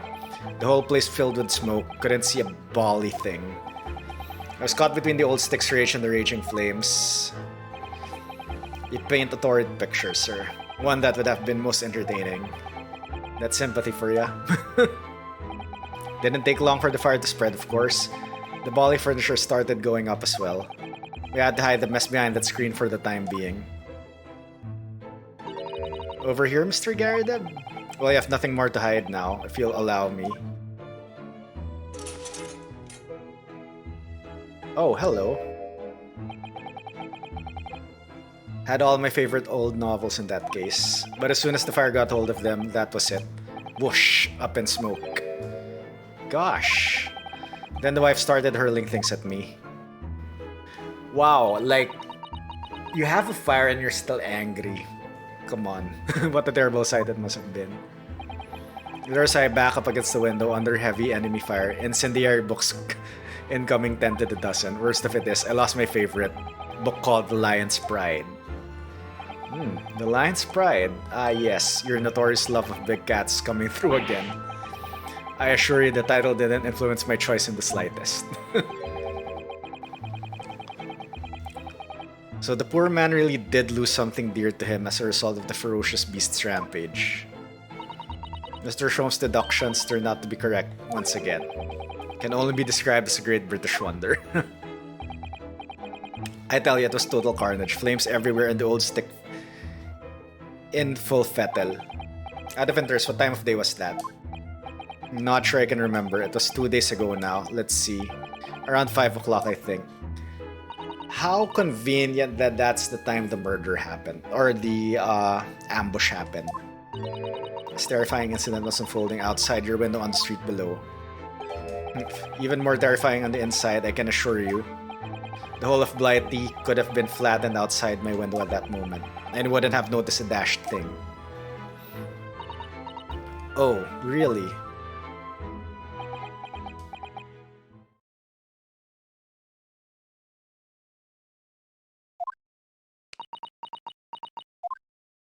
Are you the witnesses?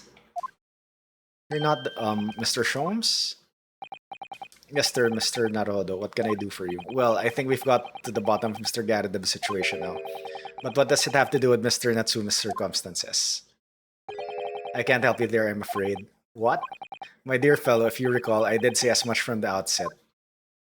I warned you that although I knew the retired army man to be hiding something, I could not be sure whether his secret would prove to be of relevance or not. I just knew you were going to say that. Haha! Now, Mr. Narado, you mustn't lose heart.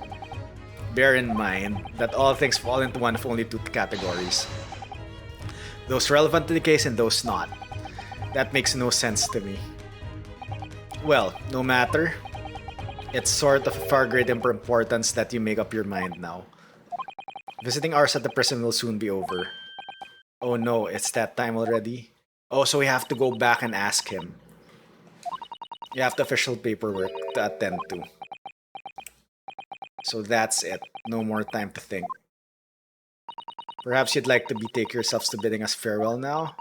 I must prepare supper for Mr. Garadeb. Oh yes, I'm so sorry. Thank you both very much for your time. Are they in the court record?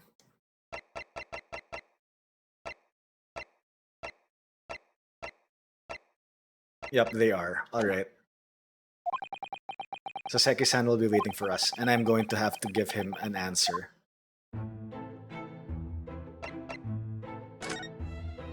Okay, I just want to examine this bookcase.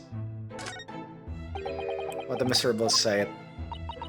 Oh dear, but at least the whole room wasn't engulfed in flames.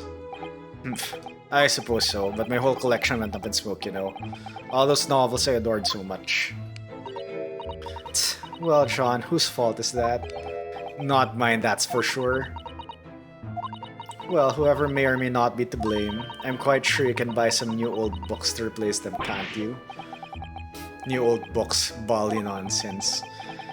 That sound like a contradiction in terms, but then these two aren't full of contradictions. Hee, that's couples for you, Mr. Naruhodo. Okay, let's now move back to Le Prison. Okay, if this is the last scene, hopefully, then... Wait. I said prison, Prior Road. It's time, Mr. Naruhodo, we must hurry back to the prison. Yes, I know. Let's heal care... Oh. What's the matter? Looks like something's going on over there in front of the Garadeb's house.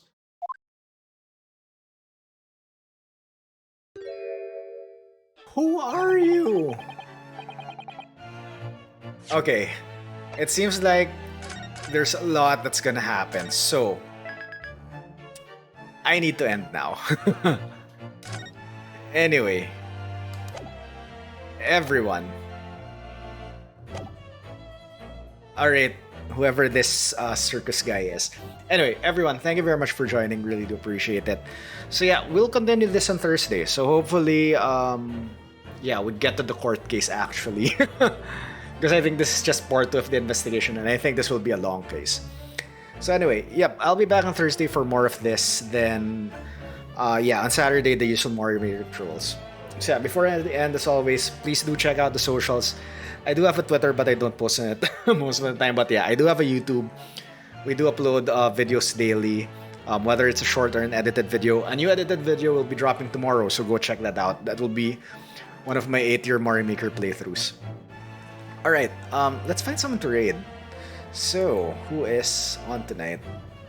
And is there somebody playing Ace Attorney that is... that we can raid?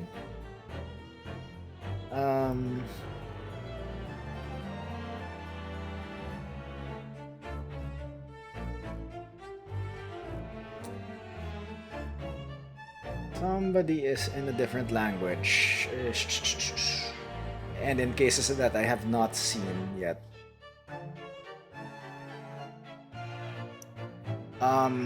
Alright, who else is in my follow list that's on?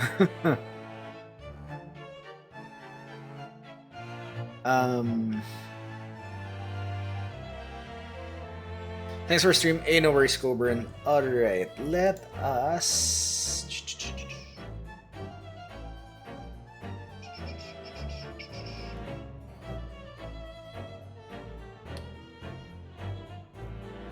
Alright, wait, who is this?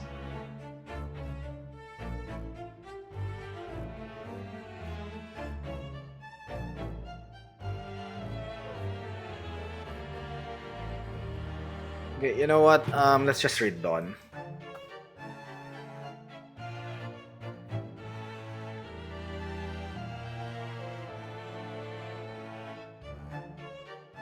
Yep, let's just read Dawn.